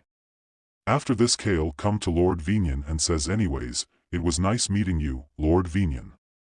While Vinyan is staring at him his coachman says my lord, we are running late. Vinyan looks at him and says it is rude to interrupt conversation between aristocrats. He smiles while shaking his hand and says well I'll be off. After this they release their hands and Cale thinks that was a pretty brief handshake. Cale says if we run into each other at the capital city, let's have a drink. He further says you seem like a great person. Cale also says that I would expect nothing less from the future Marquis of Sten. Vinyan turns and says it was a delight Lord Cale. You seem to be a free spirit, see you again. After this they went away. Cale smirks while looking at them and thinks no I don't intend to ever see him again. He says even if I do, I will make sure it is from a distance. Cale pats the shoulder of Choi Han and says half of all aristocrats are like him. Cale looks at the man and sits down and says why are you still on the ground? Did you hurt your legs? Cale says Choi Han, you saved this man's life so please take him home safely. The man says no there is no need, I will take you to a bar, my lord. Cale replies it is fine, I will pass. He further says I'm not in the mood. The man replies I sell liquor, my lord. Cale questions him you are a bar owner? The man tells him that it is the only inn in this town. He says we serve both liquor and food. Cale calls Hans while thinking that if it is the only inn in town, it must be the best one I guess. Cale orders Hans to ask him for direction and lead the way. Choi Han comes to him and says, "Lord Cale." Cale replies yes. Choi Han questions, "Aren't you angry?" Cale replies, "About what?" Cale says that he was disrespectful to me, or that he gave me ridiculous advice about how to handle you. He further says, or that he called that old man an inconvenience after almost killing him. Cale keeps saying that, "Why is the old man apologizing to you? Give him a proper apology, is that what I should have said?" Cale further tells him that, "I'm not that kind of person." Post-doc Kant says, "I don't want to say those things and I'm not angry. I have definitely reacted like that in the past. But not now." Cale says, "I have learned that this is the best way to navigate life." He says that given a bit to authority, turned a bit of a blind eye to injustice, and live by my own rules within those lines. Cale grins and says, "If someone disrespects me or if something troubles me, I make sure to eventually get my revenge." Cale further says that Bastard is probably going to be kicked out of his house soon. Cale says that Bastard is probably going to be kicked out of his house soon.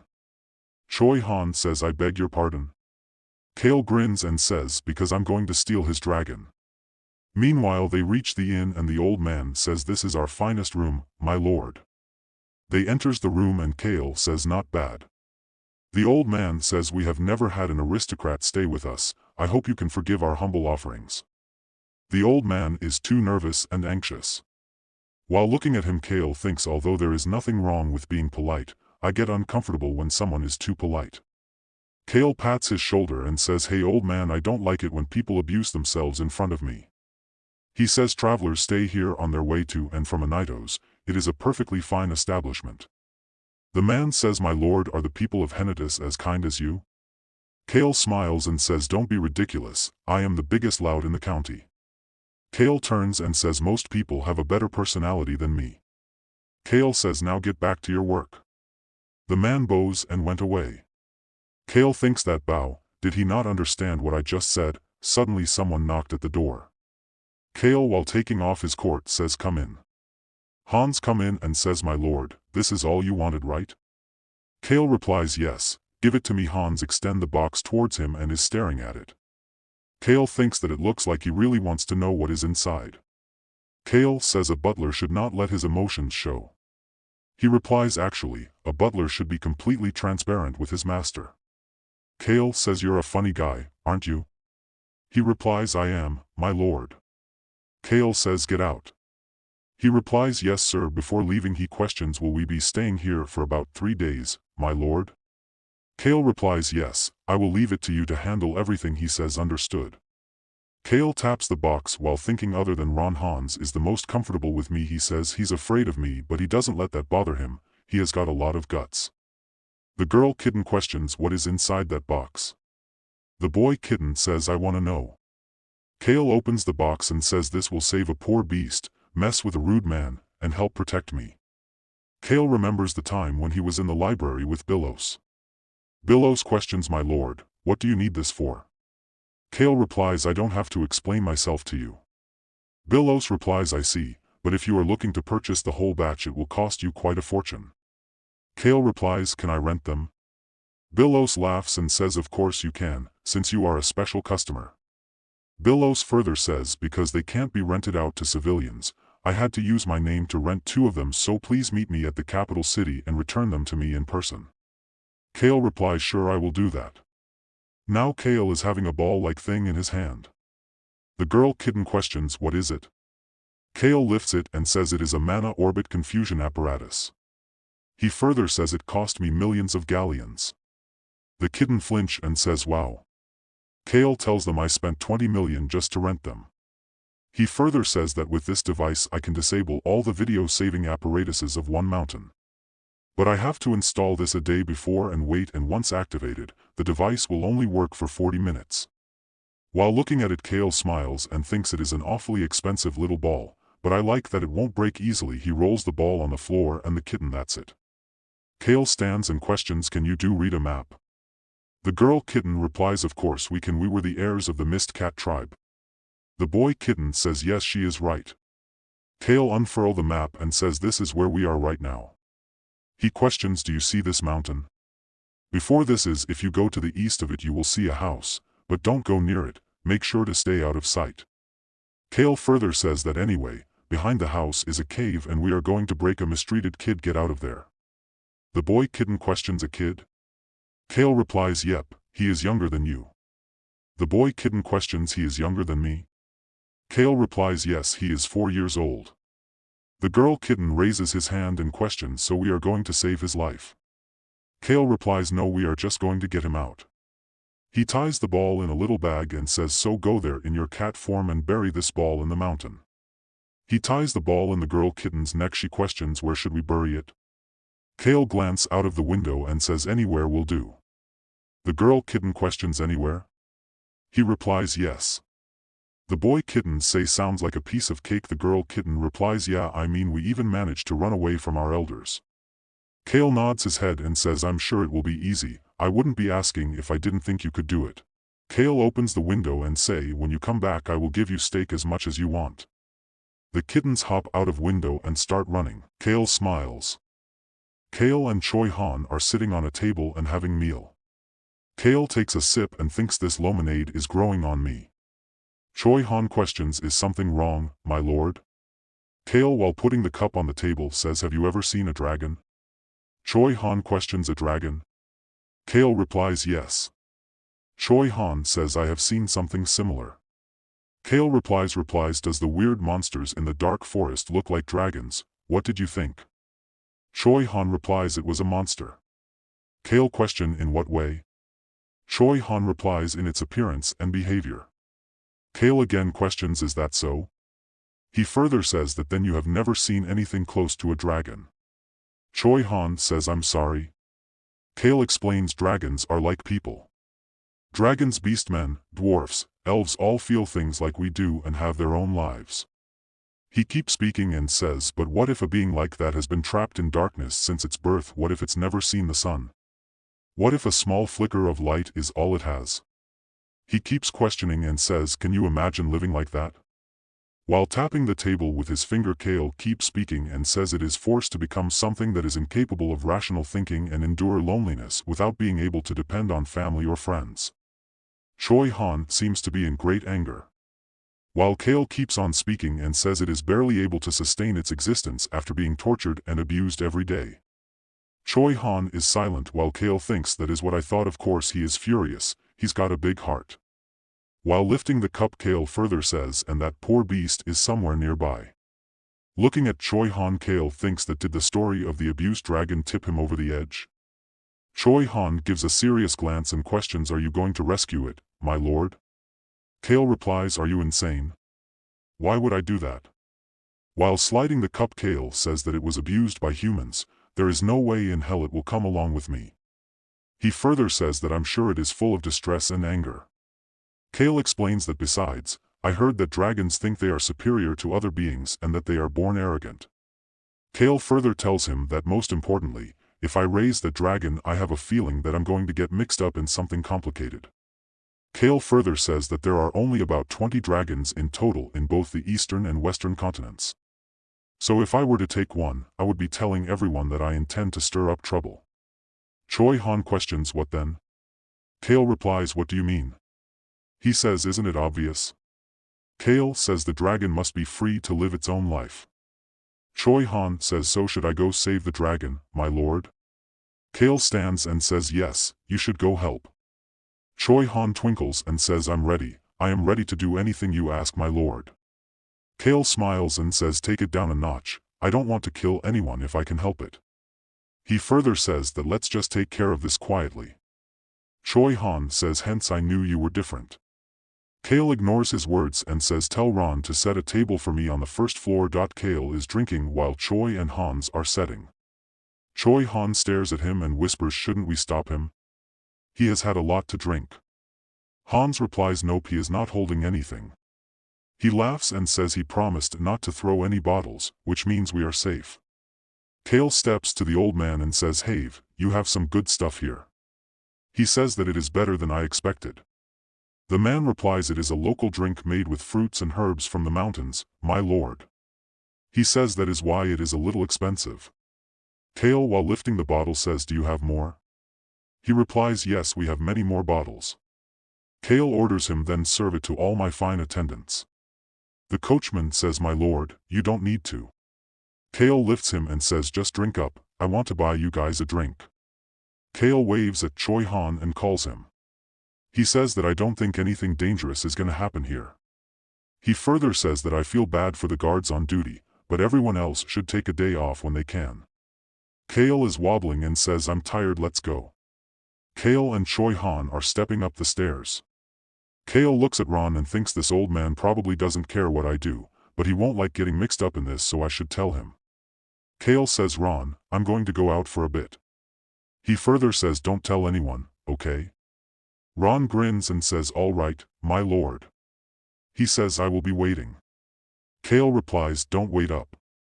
Cale glances at them and says, Hans and Ron, I'm off to bed, so don't wake me unless there is an emergency. Cale glared at them and says, you know what I am like when you wake me up in the middle of the night, right? Hans smiles and says, yes, my lord, we know. He further says, good night. Ron bows down and says, I will wait out here, my lord. Cale says to Choi Han, you should get going, too. I don't need your help anymore. Choi Han replies, yes, my lord. Cale leans down and whispers in his ear and says, climb in through the window. Once the sun goes down, Choi Han nods his head. As the sun goes down, the girl kitten asks, should we go now? Meanwhile, Choi Han steps in from the window and says, Lord Cale?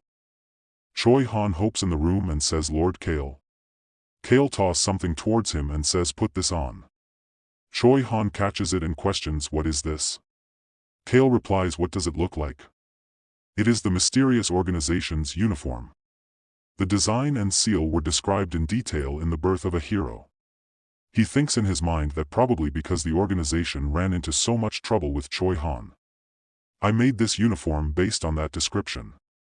Cale wears the shirts himself and thinks it is a little shabby, but it will look pretty real from a distance. He further says, I bet people only remember the star anyway. Choi Han questions, are we going to do something bad? Cale looks suspicious and replies, yes, very bad. He grins and says, very bad for Venian Sten.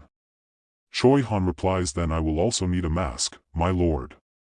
Cale gives him the mask while thinking, I guess even a nice guy like him hates certain people and wants to see them suffer.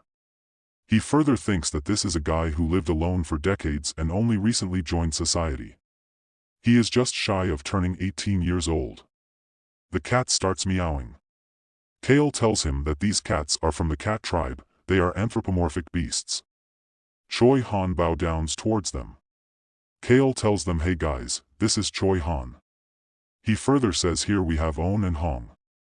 Cale says that is it for introduction. He orders, now, let's get ready. They all jumps out of the room and the watch is ticking. Cale looks at it and orders, let's go. They all start running very fast.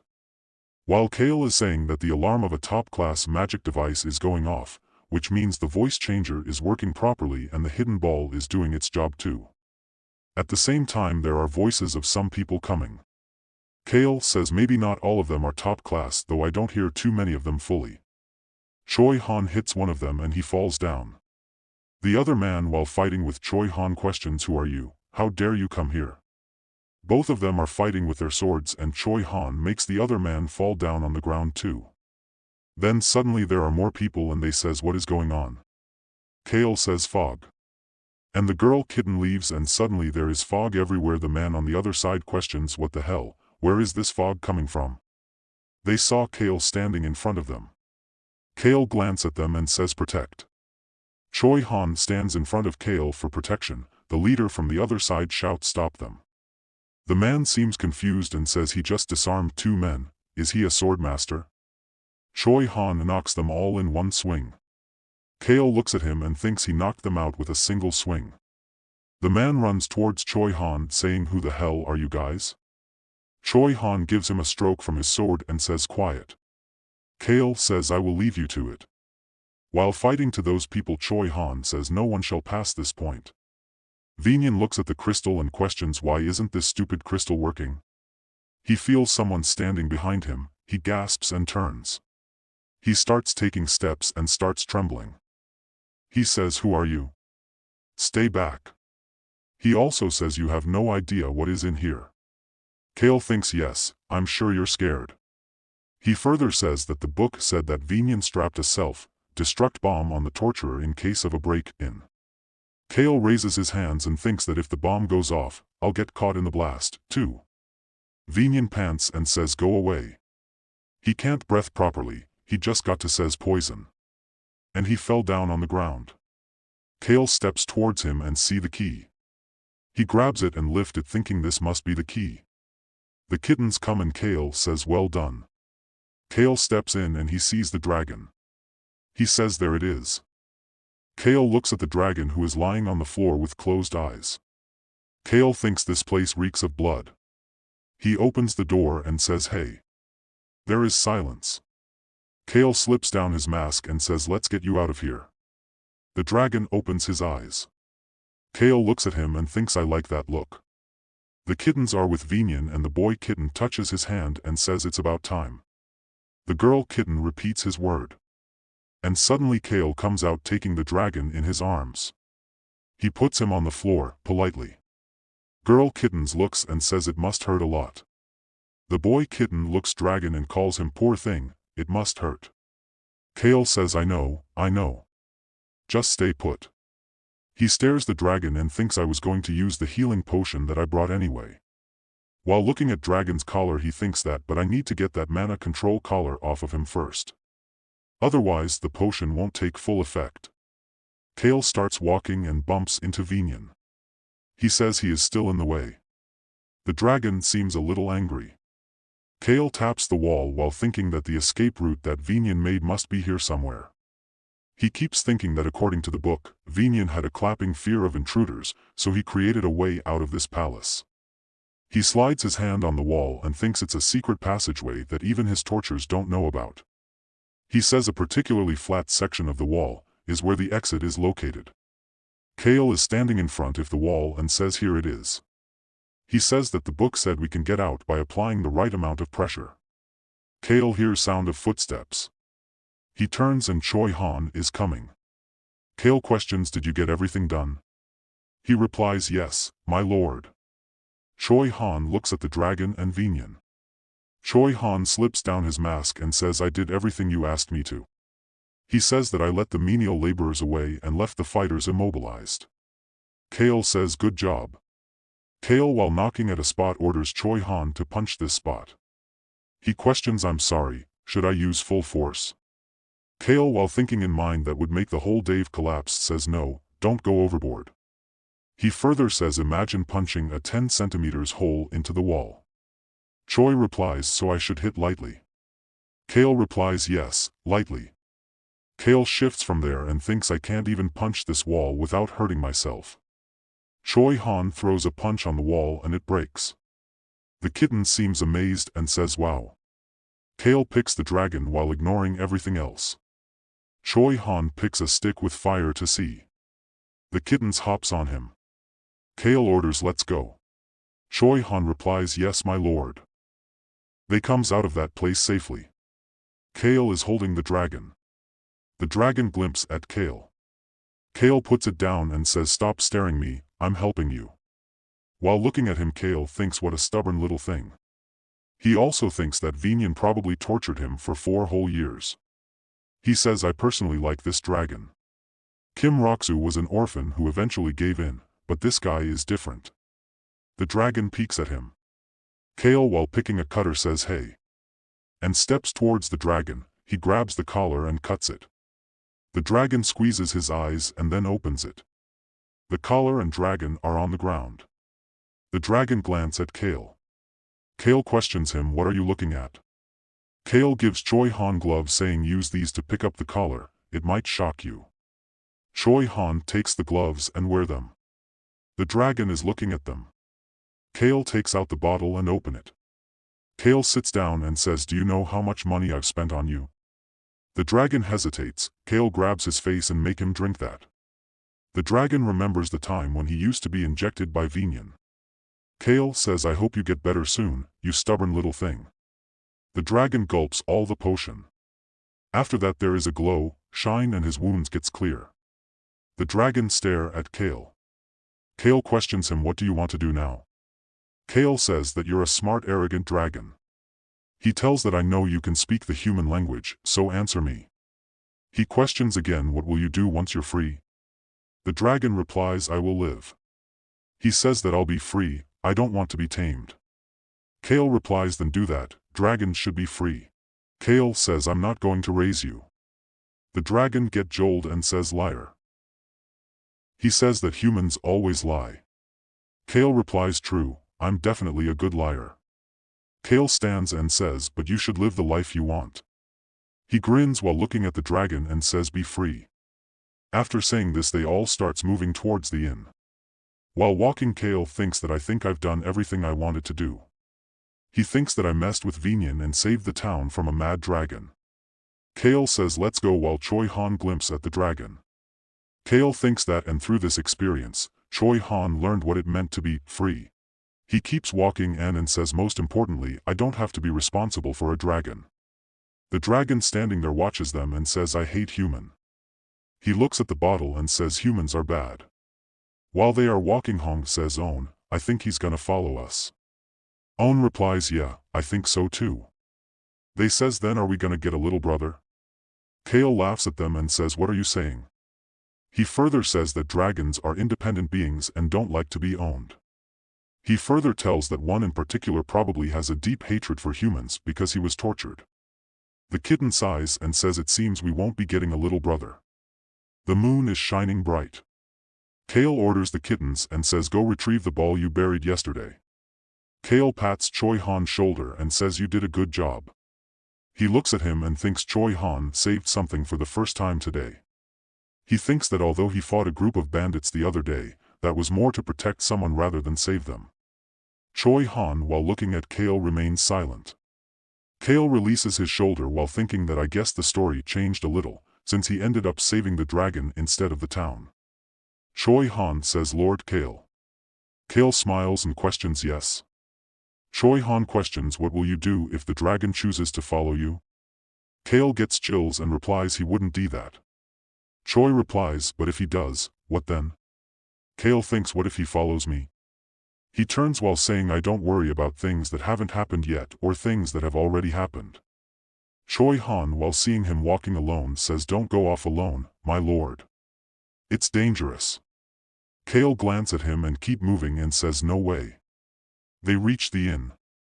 And Cale is sleeping. Suddenly the dragon appears in the window and in his hand he have that bottle. The next morning Cale and Choi Han are sitting together on the table and having breakfast. Cale is gulping the drink and puts the cup on the table. Cale hagged and says, I had so much going yesterday that I didn't notice, but all that drinking is catching up to me. He says, I didn't sleep well last night either, it felt like someone was watching me. Cale questions, did you clean up? Choi Han replies, yes, I erased our tracks and made a fake trail to the west. Cale yawns and replies, nice work. Choi Han says, but Lord Cale, we'll be arriving another city in a few days. He questions, that is the halfway point you mentioned? Cale replies, yes, the next city is Pertile. He says we will be parting ways there. Cale further explains that it took us a while to get through the mountain, but from here on out, the roads lead straight to the capital city, so it shouldn't take too long. Choi Han nods his head. He says, Lord Cale. Cale questions, what is it? He replies, I actually went back to check on the Sten's family vacation home. Cale says, and?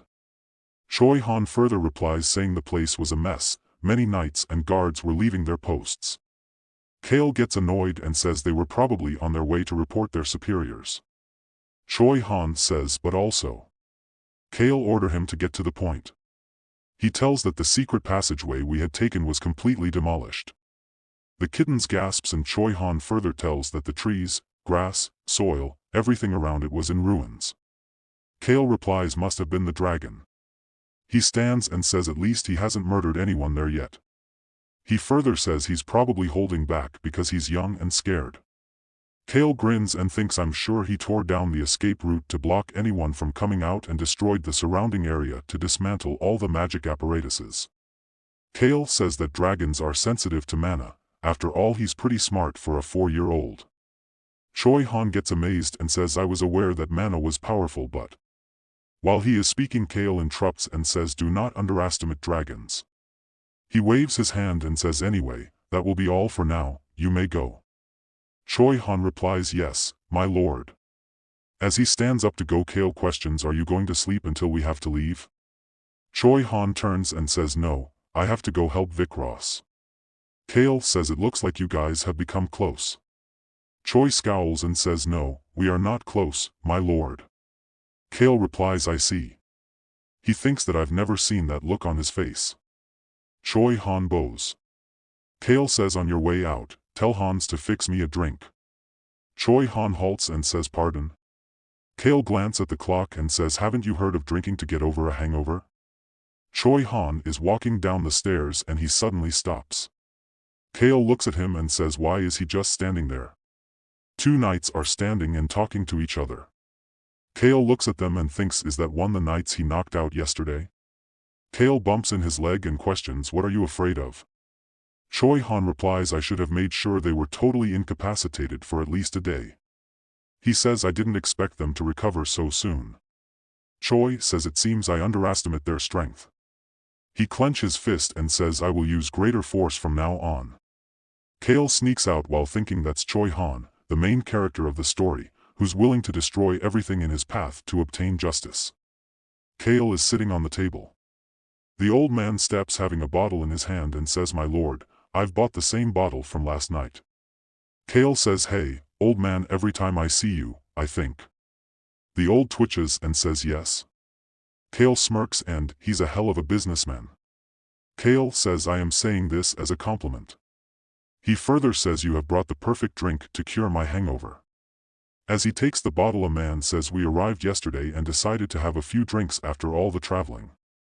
He further says so we all drank together and enjoyed a relaxing evening, no one left this in last night.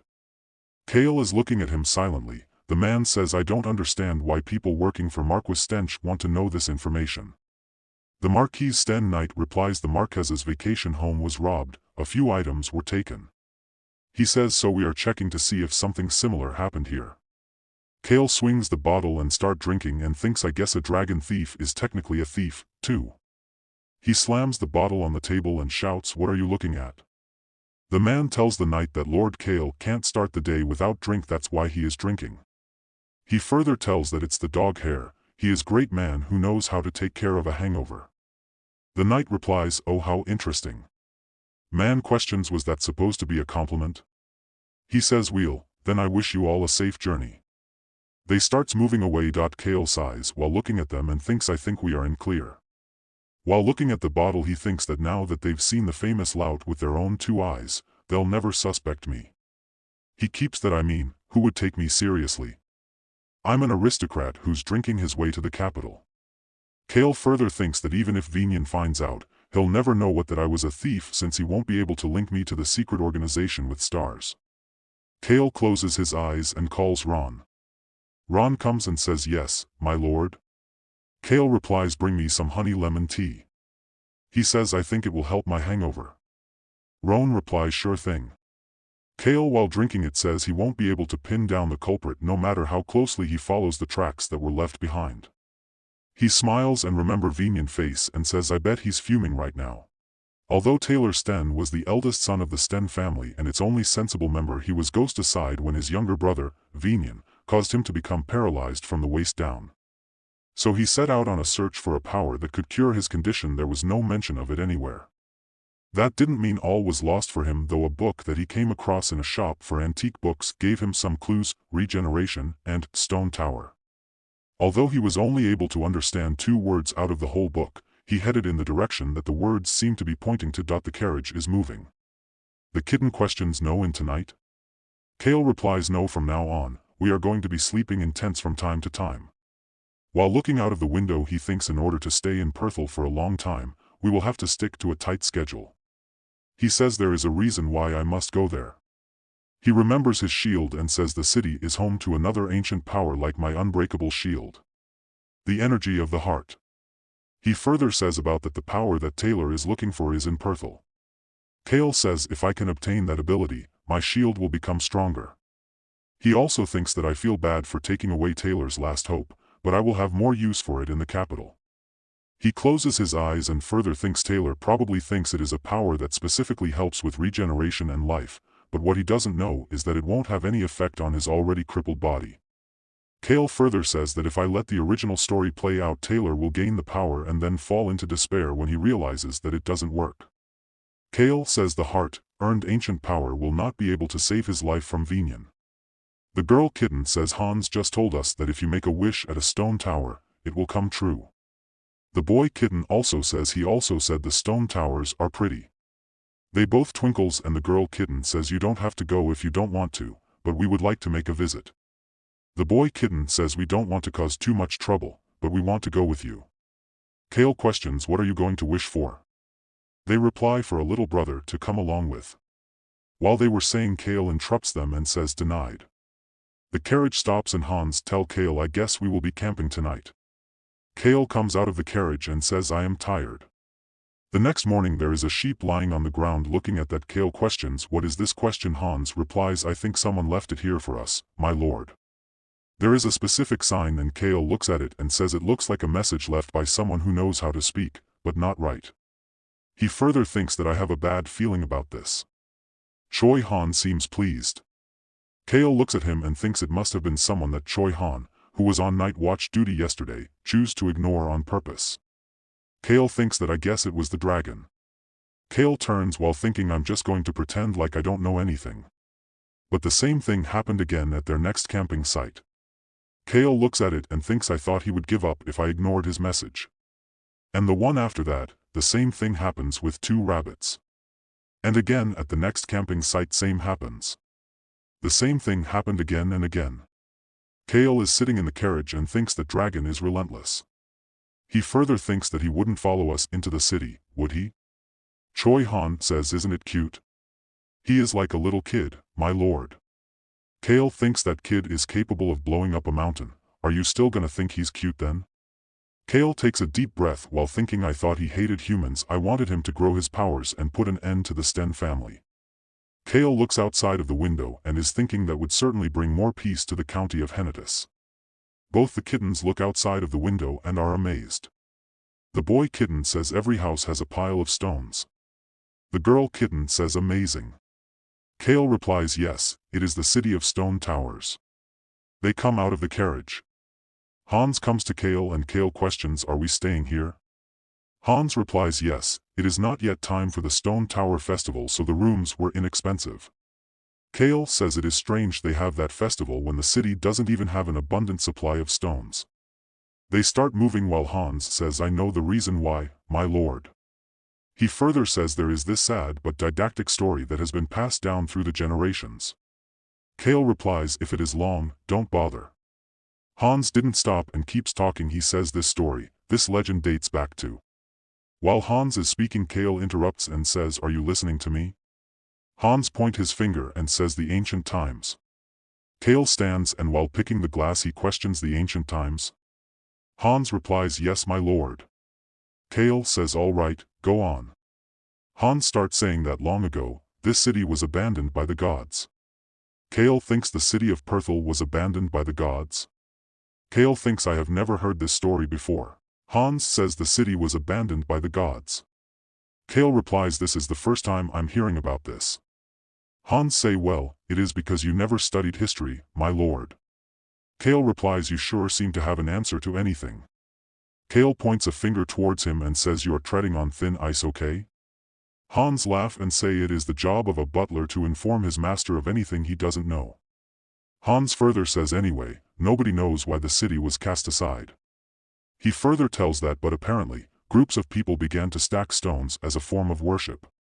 Cale questions were their prayers answered? Hans replies no, none of their prayers were answered. He further tells that is why there are no temples in Perthel, my lord. Cale says because they don't feel they need to serve the gods that abandon them. Hans says bravo, sir. You are so smart that you don't need any schooling. Cale gets angry and says watch it Hans. Hans keeps on talking and says anyway, that is why this city has stone towers instead of temples. He further says the stacked stones later came to represent a promise, my lord. He also tells Cale that a promise between people and also a promise with oneself. Cale questions what kind of promise. Hans raised his finger and says a person who has made their wish come true shall topple their own stone tower. Cale, while looking at the coin in his hand, says what an interesting city. Hans says, isn't it, my lord? He further says the people here must make their own wishes come true instead of looking to the heavens. Cale, while stacking the coins, questions, make your own wish come true. So the act of toppling over a mount of stones symbolizes overcoming an obstacle. Cale says that so the stacked stones aren't actually a form of worship? Hans replies no, they do it as a promise to themselves. Cale says then I guess the gods don't grant wishes. Hans replies correct, it is a little sad that they were abandoned, but in some ways it is a hopeful story. Cale says Hans. Hans replies yes. Cale tells him to look below. As Hans looked down, the kittens were looking at him with upset faces. Hans questions, why are my little baby so upset? He further says, should I bring you some jerky? He gets panic and questions again, you don't want jerky? While looking at them, Cale thinks, I don't think they're hungry. He remembers the time when the kittens told him that what Hans just told them about the stone tower. Hans questions, my precious babies, shall I go get you some treats? While looking at the kittens being angry, he smiles and says, please don't be angry. He glares at Cale and questions, may I be excused, my lord? He replies, you can excuse yourself for the rest of the night. Hans turns and says, I'll be just a minute. Cale is drinking, and in the meanwhile he calls Ron and says, you should go get some rest, too. Ron questions, is Choi Han leaving in 2 days, my lord? Cale replies yes. Cale further asks him, why do you ask? Do you not want him to leave? Would you like to join him? Ron smiles and says, how could I possibly leave you, my lord? He says, I like staying by your side. He just got chills. Ron says, it is just I thought it would be more beneficial if he continued to travel with us. He further says that I should get more acquainted with him before he leaves. He further says that Vikros will be disappointed. Cale replies, well, the three of you will be reunited at the capital soon and eventually travel together. Cale says that then you can all head over to Rosalind Kingdom. Sounds great, right? By looking at Ron, Cale thinks you would better say yes. Ron replies, I look forward to all of us spending time together, my lord. Ron smiles and says, all I want is for us to arrive safely at our destination. Cale puts his hand on his head and thinks, does he expect me to believe that? I know he is incapable of feeling such things, and orders him, you may go now. Ron now downs and leave. The kittens are in a bad mood and saying Hans is a liar. They say we trusted him. While listening to them, Cale thinks that I heard that the old man lived to be 150. An ancient power left behind by a man who died of old age. The energy of the heart. Cale rises and thinks he thought his powers was a curse. Cale starts walking towards the door. As he opened the door, he finds Hans in front of him. Hans gasps and says, Lord Cale? Cale tugs his coat and says, let's go see some stone towers. He further says, just you, me, Choi Han and On and Hong will go. Hans smiles and thinks the 150-year-old man wanted to go somewhere with strong winds to stack his stones. A place where the winds converged. Cale pats his shoulder and says, so get ready. Cale thinks that man worked on his tower for over 100 years, but never finished it. What did he so desperately want? He further thinks whatever his wish was, I don't really care. He says, I'm going to check the place out. Cale says, if I'm going to build a stone tower, I'm going to make it look great. The sun is shining bright. They all reach the place. The steps in, and Cale thinks the sun is bit strong during the day. While everyone is walking forward, Cale stops and is looking at someone. He thinks, I figured he would still be here. That's the Marquis of Sten's eldest son, Taylor, and Kag, a high priestess. Cale glances at them and thinks, I came here to check the place with the stone towers, but also to catch a glimpse of them as well. He further thinks all I had to go off was a description of what they looked like. Taylor questioned Kage, why did you want to come here? She replies, I don't know if the gods gave me a sign or what, but I kept having the same weird dream over and over again. She tells that I was told to come here to meet our Savior. She further says that the god of death told me that even he can't predict our Savior's next move. Taylor replies, I thought the gods could foresee everything. Kage says, I guess not. half of what they say makes zero sense anyway. Taylor replies, don't be like that, it's still a message from the gods.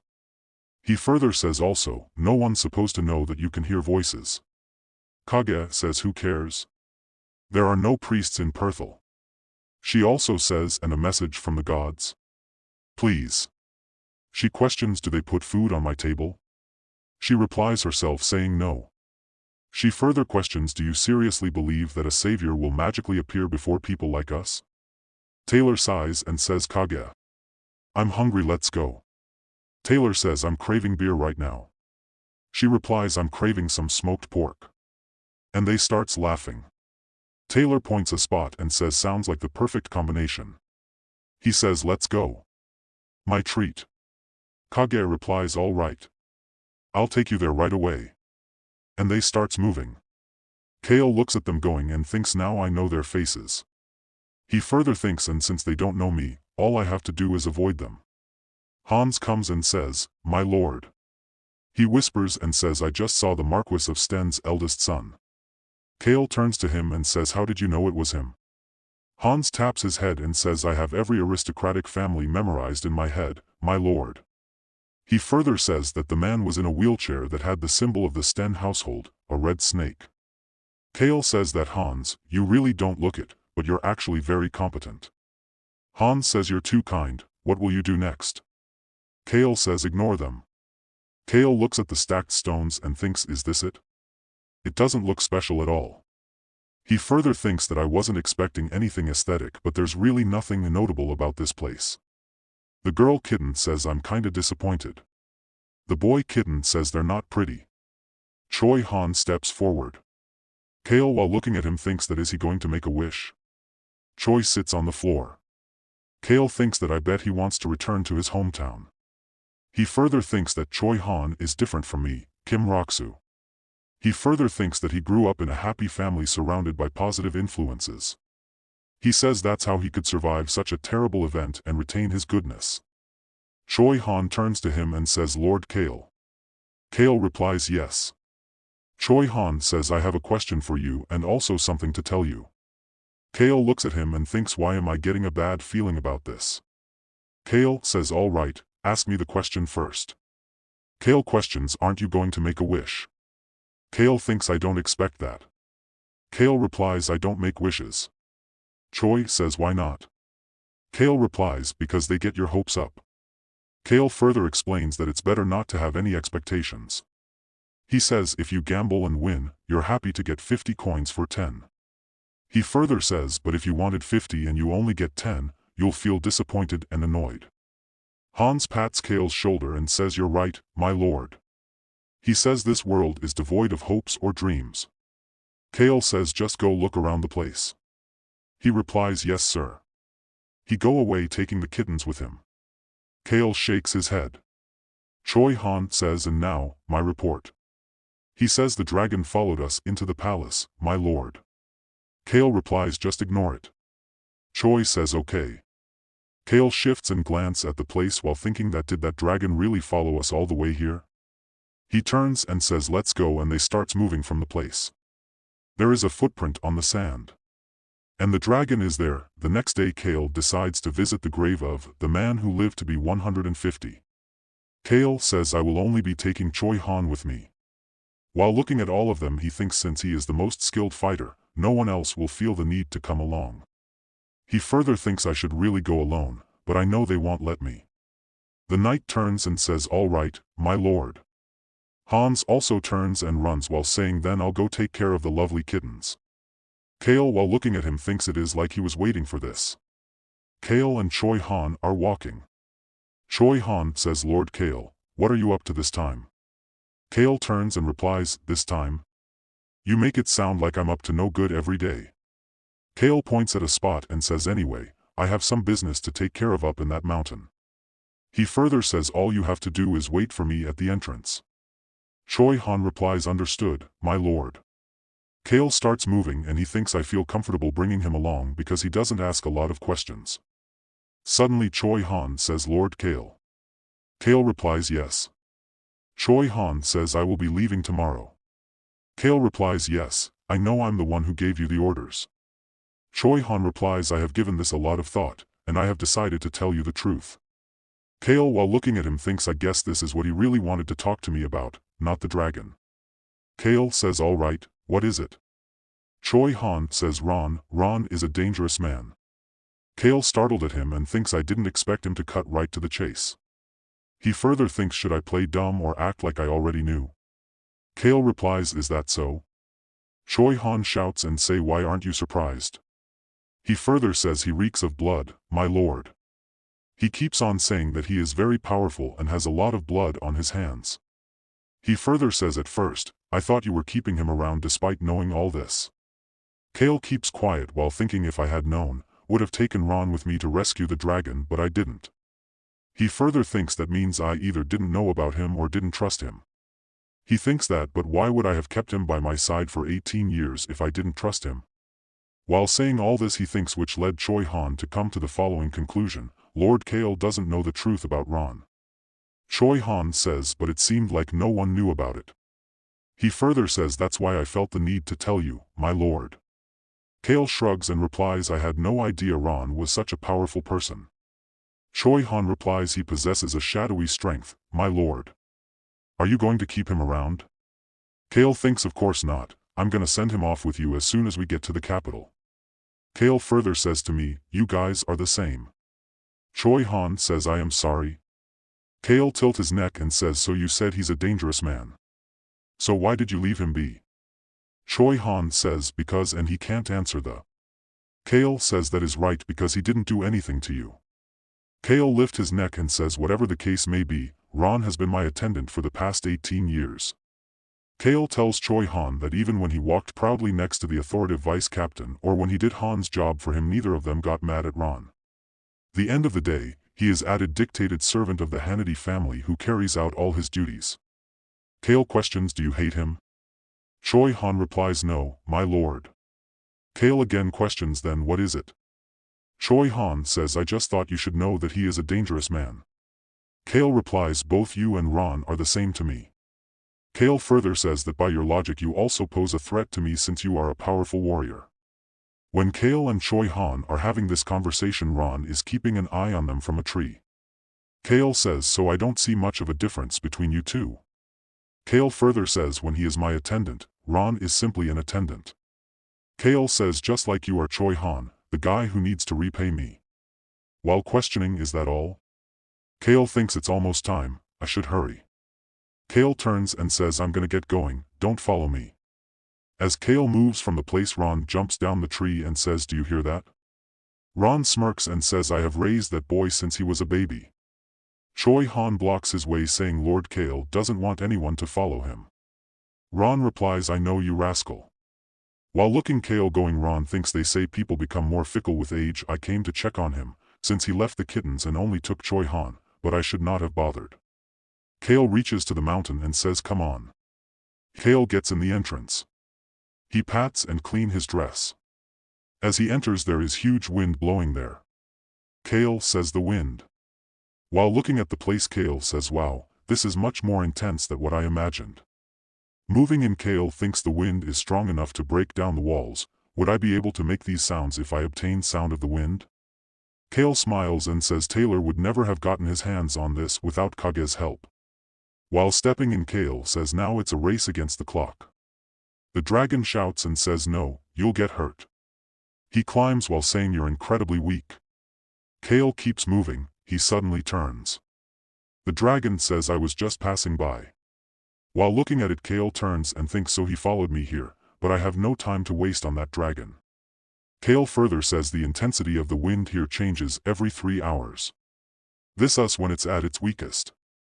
I need to finish everything before the intensity changes. The dragon says, you are a weak human. The wind is too strong. Cale enters that area and the dragon questions, so, how are you so strong? While entering that area, Cale thinks the wind is picking up as I step closer to the center. But I'm just getting pushed back a little. This isn't enough to break my shield. He further thinks I actually expected to be pushed back a few times.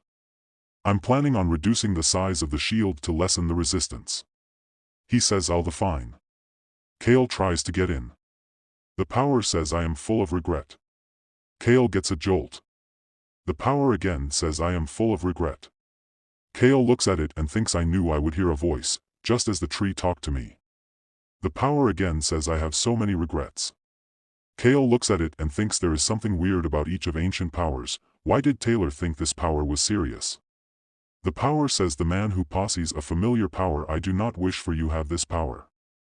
Cale stops and thinks a familiar power? The power starts speaking very loudly, for I have betrayed my comrades. I was an imbecile. I survived by myself and grew old. How disgraceful is that? I wanted everyone to live. Cale is holding himself very difficulty, and the power further says, but my wish will never come true. How tragic indeed. That's why I couldn't finish the tower. Cale replies, you are so loud. While he thinks in mind that he is not serious at all, just super whiny. Cale rumbles and thinks this is annoying. The food critic was better. The power says regeneration is useless. All it does is protect yourself, nothing else. I'm worthless trash. Cale, while trying to get close to it, thinks who cares? Survival comes first. I need powers that can protect me. Cale says I just have to take 5 more steps. He starts talking steps and says 1. He thinks that the shield might break. And I might cut by the wind, I should shrink it. The power says even when the wind sliced through my body like a sharp blade, I didn't die. Cale keeps moving while counting 2 and thinks ancient powers sure are talkative. The power says this is a cursed power. Cale takes another step and says 3. The power says my heart kept beating, but I couldn't do the same, for I was afraid of death. I was hurt all the time, so I was afraid of pain. Cale takes another step and says 4. The power keeps speaking and says, and even more afraid of the death that awaited me. And Cale takes another step saying, and finally, the 5th step. And the wind stops.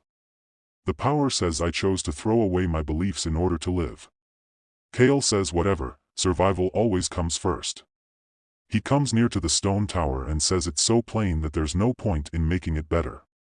Cale puts his hand forward and says it's too easy, here's the last stone. There comes a flash. The dragon seems amazed and says what? The power says I tried to fight them, but I didn't know that I was not good with pain. They did not serve the gods. I only realized this after my group got disbanded and I was locked up alone. The bastards of the dark forest, who served the gods, only ever gave me disgusting food. After listening to it, Cale thinks, where have I heard this before? The power further says I built a stone tower in the hopes of turning back time, but then I destroyed it because my selfishness disgusted me. Even though I was caught running away from my comrades, there I was, wishing for my own happiness. Cale flips his coat and says humans are selfish beings. There is silence. Cale says, are you done? The power coughs and says my sister said the same thing. She was the best, very reliable, I miss her. Cale thinks this is driving me nuts. The power says to the man who possesses a familiar power, your insolence reminds me of my brother. I envy how rude and crass you can be. Cale thinks, is he trying to pick a fight with me? The power says now, destroy the tower, then you will overcome your limits. Cale grins and says this is what I've been waiting for. Cale kicks the tower. Dragon thinks that human is strange. There is a glow, and Cale and Dragon are looking at it. There is a glowing ball type thing. Cale looks at it. He reaches near it and grabs it. There is a shine which suddenly enters his body. He puts hand on his chest and thinks, okay, I can feel the energy of my body. He further says this energy will strengthen my shield and regenerate any wounds at a much faster rate than the average human body. After this, Cale and the dragon comes out of that place. Cale glances at him and he turns. Cale says, do you want to tag along? The dragon replies, you are very weak, so you need protection. But I hate humans. Saying this, the dragon flew away in the grasses. Cale says, make up your mind. The dragon is making some movement sounds. Cale says, I can see you standing on the grass. Cale takes deep breath and thinks, I guess I have to take care of him, too. Choi Han comes and says, Lord Cale, did you tumble down the mountain? Cale thinks, darn it, and replies, yeah, a bit. That night, on the outskirts of Perthel City, Kage is in full anger. Taylor questions, what is it, Kage? She replies, hold on, don't talk to me. She is groaning with anger. Taylor says what's wrong? Are the gods talking to you again? She hits a chair and says I hate this. Another man comes and fixes the chair, while Kage steps outside the room. Taylor waves his hand and says you don't have to follow us. He replies yes, my lord. Kage opens the door and Taylor says Kage, what's going on? She replies hang on. She steps out and says what the heck, it's true. Taylor leans while looking at a stone tower and says destroy it, if you want your wish granted, is what it says. Kage presses his head and says I suggest you do it. Damn it, the god of death wants to destroy it. Taylor looks at her and says what? She sighs and replies this is the first time he hasn't sprouted nonsense. I usually hear his voice once a year at best. Taylor questions what's so special about the stack. She replies it will be the turning point of your lives, is what the god said. She says and that the choice is all yours. But he also said, don't destroy it if you want to live an easy life. She looks at the letter and says you probably can't see it, but there's an envelope understand that rock. I think this stack was built just for that. She turns and says I don't sense any danger, so what will you do? Taylor smiles and says let's destroy it. She kicks the tower and breaks. Meanwhile Taylor thinks of the words don't destroy it if you want to live an easy life. He further thinks well, my life has never been easy. Nor do I want it to be, I'm going to fix my legs and march on forward. Taylor looks at it and says I must overthrow the damned Sten family. Taylor opens that letter which states the crown prince possesses an ancient power. It's healing star that is of no use to him. It's a power that can cure and deformity once, and he's looking for a means to keep the second and third princes in check. Taylor trembles and says this sure will be the turning point. Kage snatches it and says let me see. She starts reading it which states your legs might not move, but your brain, arms, eyes and mouth and every other part of you is alive. I leave the decision to Taylor Sten, the eldest son of the Marquis of Sten. Taylor says Kage, let's put the butler in charge and go to the capital. She replies okay, I know you can look out for yourself. He replies that's right, I used to be like that. Taylor thinks that I shouldn't have let my guard down, I should have taken care of myself. Then maybe I could have avoided this injury. Taylor says to make it in time for the events at the royal palace, we must hurry. Kage says okay, let's go. The kittens are looking at them. One says Own, can we go home now? Other replies yep. We did everything he asked us to do, so let's go have a late night snack. They says yay, a late night snack. The next morning, Choi Han tags his bag. Cale stares at him and says is that all you're taking? Choi replies yes, my lord. Cale sighs and throws a bag towards him while saying take this with you. Choi grabs it and says while opening Lord Cale, this is. Cale glances at him and says what? Why? What's wrong? Cale further says throw it away if you don't want it. He turns and says bye while thinking it was a small gesture, but I feel like that was a nice way to say goodbye. Choi grips it with happiness and says I'll be back, my lord.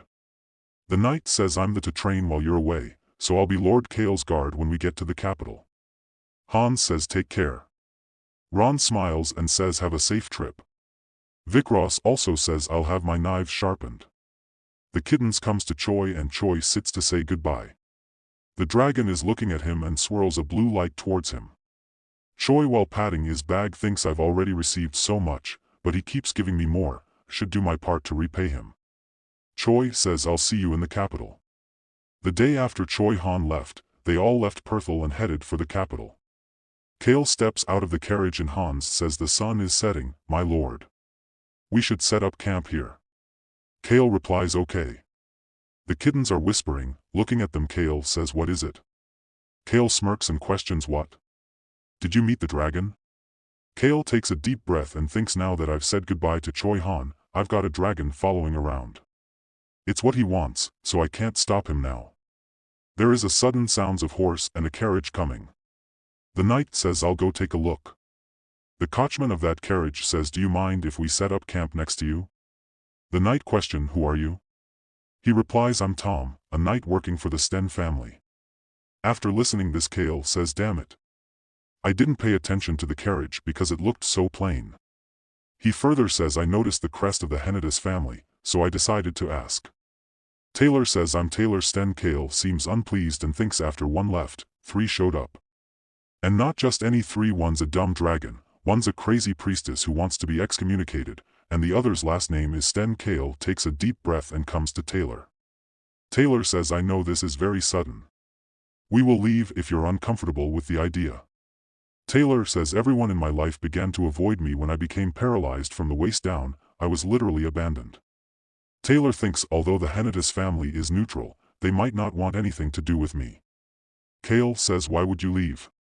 Cale steps towards Taylor and says I don't own this land and I wouldn't do something that childish to a fellow traveler. Cale raises his hand towards Taylor and says I'm Cale Henituse, son of Count Henituse. Taylor opens the door and says I can't step out of the carriage because of my legs. Cale replies I know. They both shake hands and Taylor says nice to meet you, Lord Cale. This is my priestess Kage. She's been traveling with me. Kage smiles and says pleased to meet you, Lord Cale. I'm Kage, a priestess. May the calm of the night be with you. Cale grins and thinks the calm if the night? Yeah, right. I thought she wanted to be excommunicated because she was sick of being nice to others. Cale says I don't believe in gods. Lout mode on. Cale remembers Hans, Knight and Ron while thinking dirty Cale made everyone worry. He thinks the Knight saying I should have gone with you, my lord. And Hans saying my lord. How could you fall as soon as I leave you side? And Ron saying my goodness, sir. You're breaking my poor old heart. Cale smiles and says I don't believe in gods. Kage seems shocked and thinks who says that kind of stuff out loud? Taylor says you're a funny man. Cale replies yes, a kind of I am. Cale thinks Taylor must have spent a lot of money on installing magic apparatuses in his house in Perthel, since Venian is out to get him and he gets no support from his family. He raises his hand and calls Hans while thinking I can see why he ran out of money. I'm sure he and Kage are on their way to the capital to meet the crown prince after reading my note. Hans comes and says yes, my lord. Cale says help them, give them food and set up their tent next to ours. Cale further says and don't come looking for me. I'm going to leave everything up to you. Hans replies yes, my lord. I shall serve them as I have served you. Cale steps and says okay, whatever, bring me a drink. Hans replies yes, sir. Cale turns to Taylor and says all right, then. I'll be off, Lord Taylor. Taylor replies thank you for your generosity, Lord Cale. Cale bows down and says generosity? It was nothing. Cale thinks I just don't want to get involved with you. Cale turns and orders they seem to have only one night, so stand guard them, too. The knight replies yes, my lord. The kittens are looking at all this and Hong says I know these people. Own replies I've seen them before, too, Hong. Cale comes to them and says pretend you don't know them. They replies like we did with the dragon. Cale says yes. They questions is the dragon going to keep following us? Cale while remembering it says all I intended was to save his life, but since he keeps following me, I should put him to good use. The kitten shivers. Cale thinks he's an impressive being. Incomparable to even Rosalind, who possesses incredible mana sensitivity.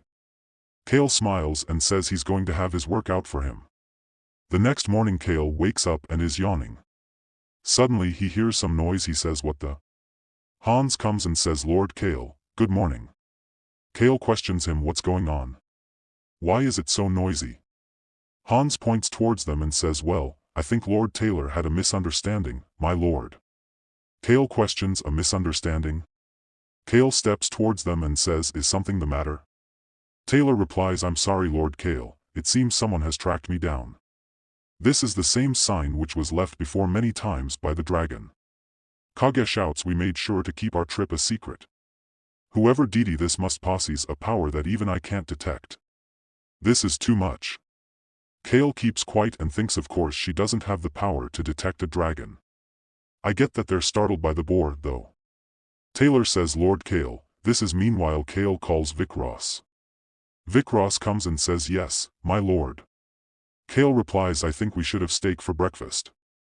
Vic Ross replies once again, the meat looks to be the highest quality. Taylor looks at him and says once again.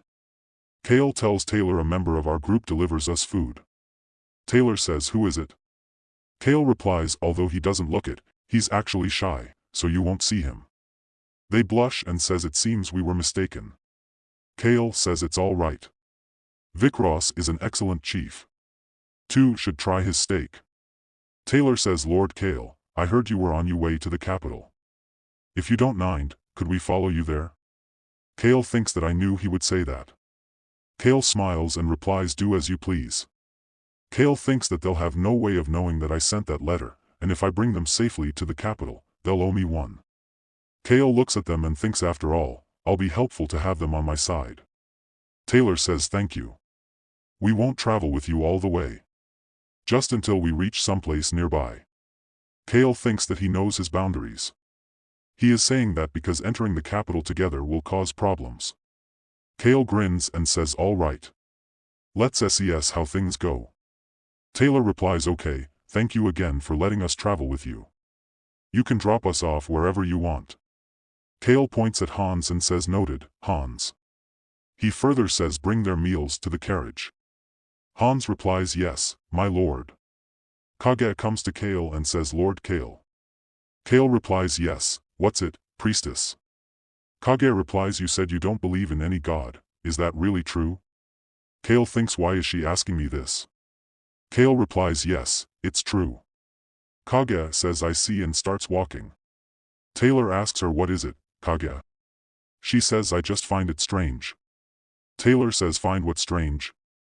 She replies, it's just I feel uneasy, as if the god of death is stroking the back of a head out if pity. Cale and his companions enjoyed a safe and uneventful trip as they made their way to the capital. Then on the day before their arrival, Lord Cale is sitting in his room. Taylor says, Lord Cale. Cale says, what is it?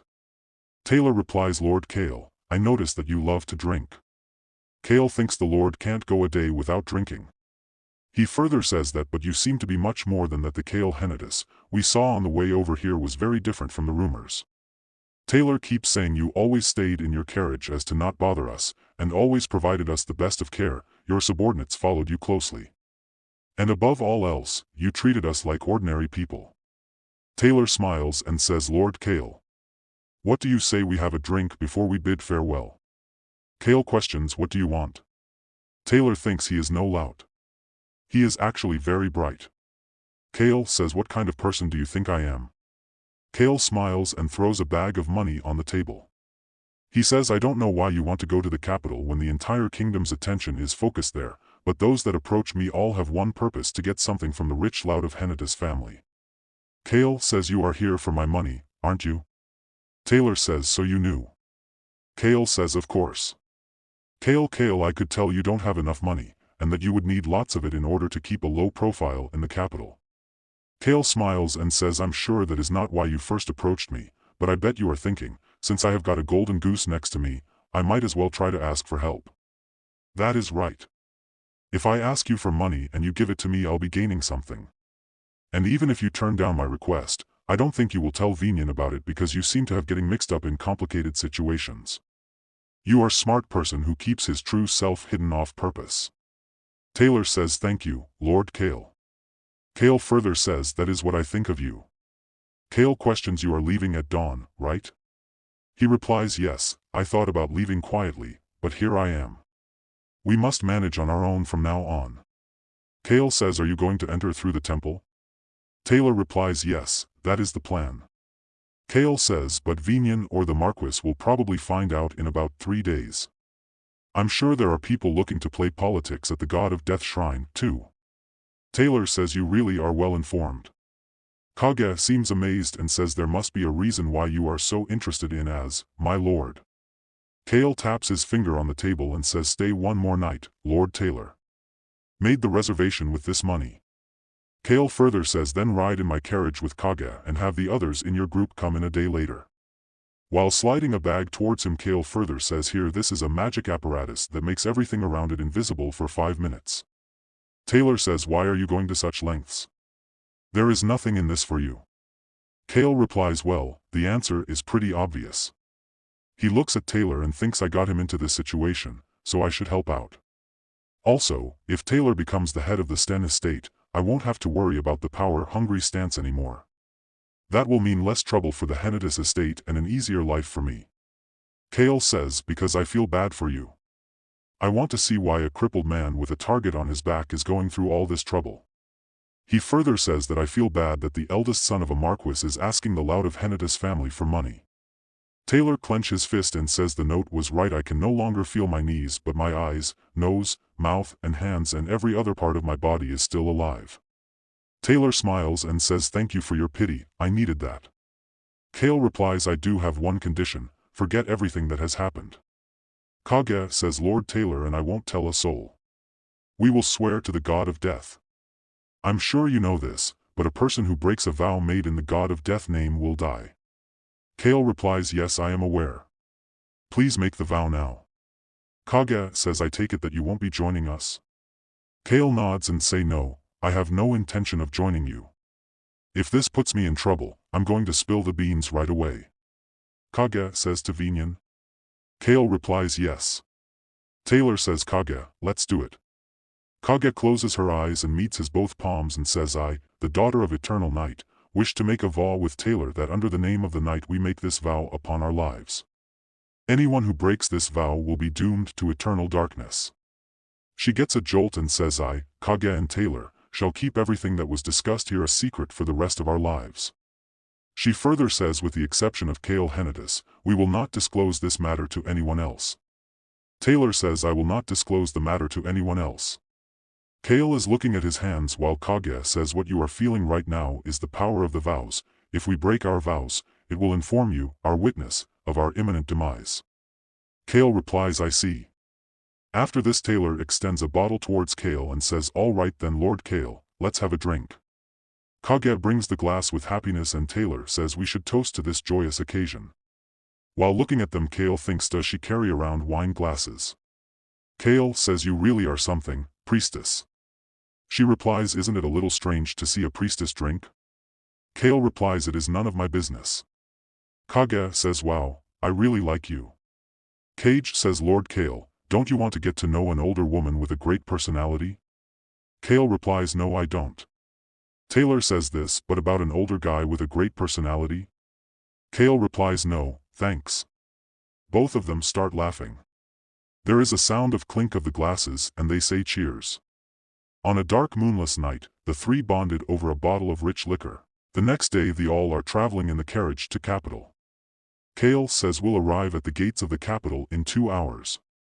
The kittens glance at Taylor while he is smiling. Taylor says Lord Cale, how much do you know about the event being held by the royal palace? Cale replies I've never been to the palace. I've only been to the Northeastern Noble Children's meets a few years ago.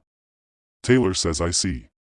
This event is a festival to celebrate the 50th birthday of His Majesty the King. It's a joyous festival for the people of the kingdom.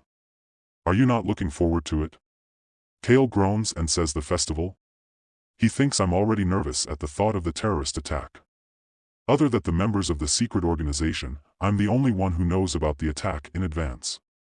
He further thinks that this knowledge troubles my mind and is a burden on my shoulders. But I can't turn a blind eye because I know the horrors that death brings.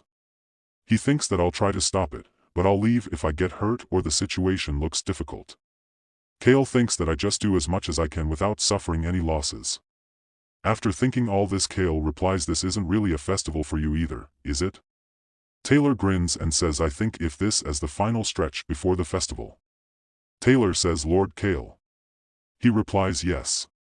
Taylor says watch out for the crown prince. He further says I may have been abundant, but I have my ways of getting information in the Sten estate. Although this festival has always been in place, summoning the noble heirs was the crown prince's idea. Taylor says I don't know how to explain him. Cale replies he has a silver tongue. Taylor says correct. Taylor says yes that is right. So you knew. Cale says well, it is not exactly a secret the first. Taylor says I suppose not but I have never heard anyone say it better than you have. Cale thinks yes, quiet, silver-tongued. The crown prince is very skilled at flattering and praising people so he uses people without them ever realizing it. A great example is Choi Han, the crown prince lauded as his friend and hero. Choi Han thought highly of the crown prince since he regarded a commoner like him as a friend. Cale thinks, but only because he had no idea that he was being used. He uses people, but he uses them for the right reasons. He doesn't use people for his own profit or power, he simply uses his words for the kingdom, the people, or for even bigger things. Cale thinks he praises them while giving them heartbreaking reasons for their help, and the nice kids like Choi Han or Rosalind end up helping him. Taylor says, anyway, Lord Cale. The crown prince is well, just as you described him, so getting involved with him will be tiresome. Cale replies, you don't have to worry. I plan to stay as quiet as possible, I don't like being noticed.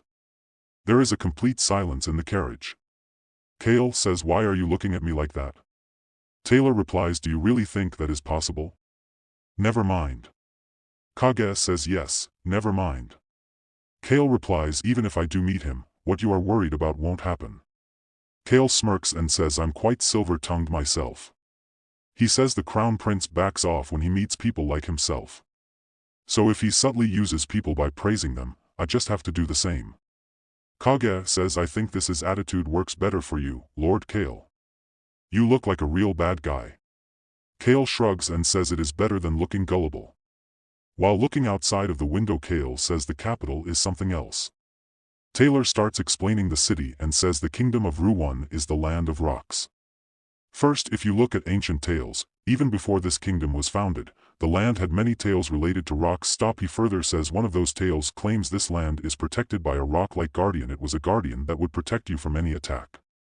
He fought at the forefront against the evil that attacked the continent. Kage says, Taylor, you must like that story a lot. Taylor replies, yes, I do. The guardian stood steadfast like a rock even when his whole body was destroyed. That's how he protected the rock-covered land and its people in the northeast. Taylor nods his head and says beings like that don't exist in real life. This is why I like this myth.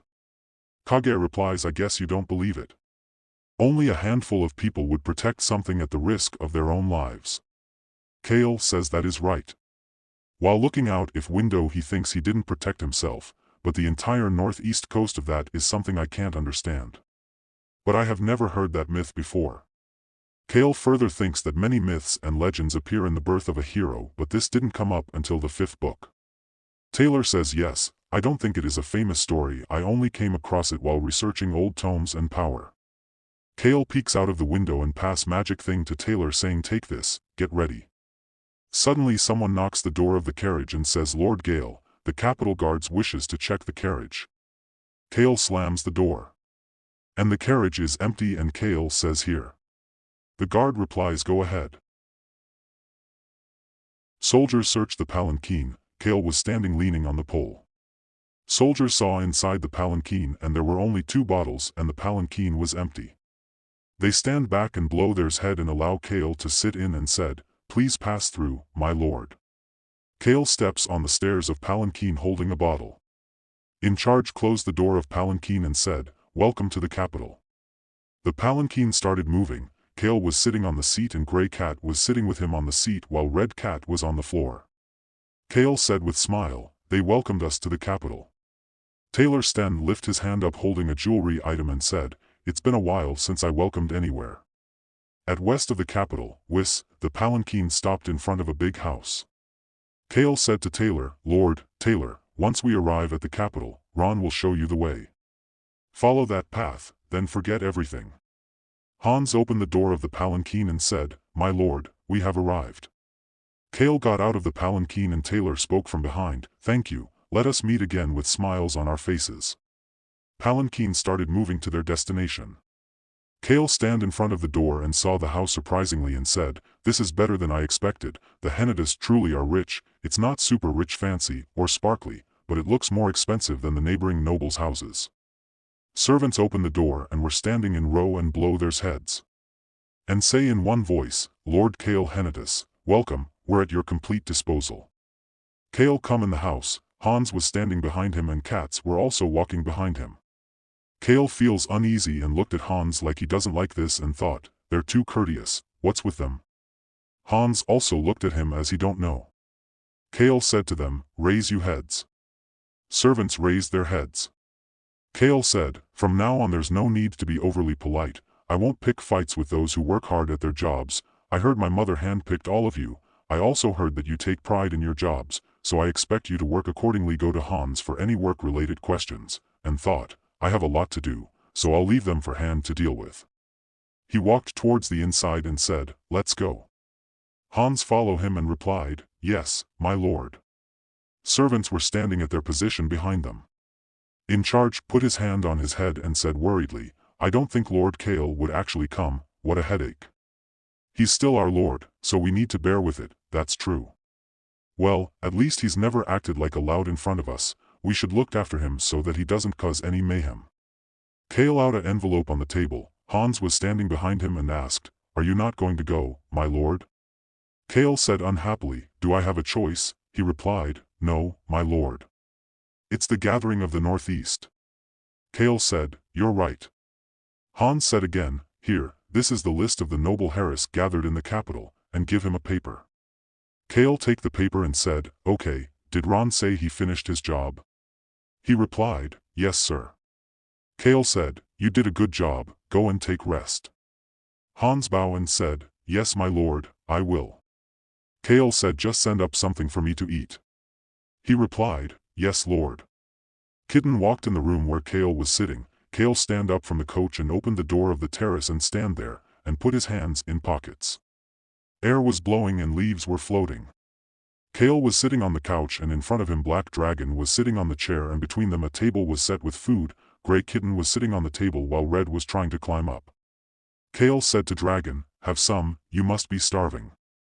Black Dragon was staring the food with his blue cute eyes. Grey Cat put a piece of meat in his mouth.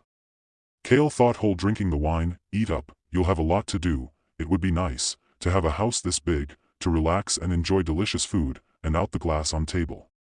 He thought, I'd love to have a life with all three and said this is very nice.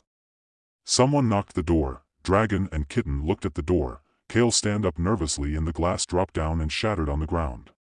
Cale asked loudly, Choi Han, is that you? And thought, of course not, it should take 3 more days to arrive, it's impossible to reach the capital in 3 days, unless he's not human. Choi Han would not march into the capital with the injured Lark, although I gave Choi Han potion with divine powers, it won't work on the wolf tribe, who were abundant by the gods and Rosalind's too cautious to have used high magic like teleportation. I also clearly told him to stay at a specific inn when he arrives.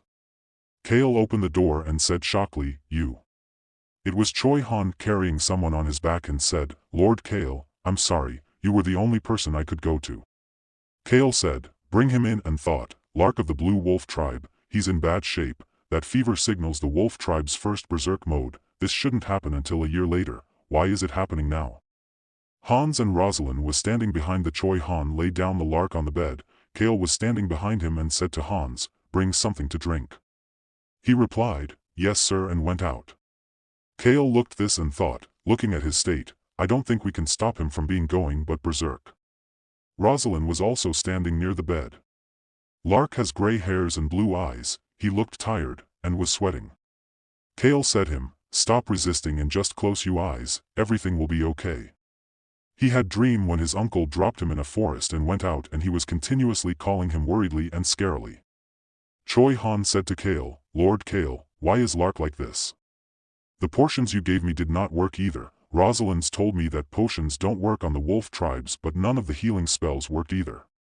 He said angrily, I need to protect him, I should be protect him.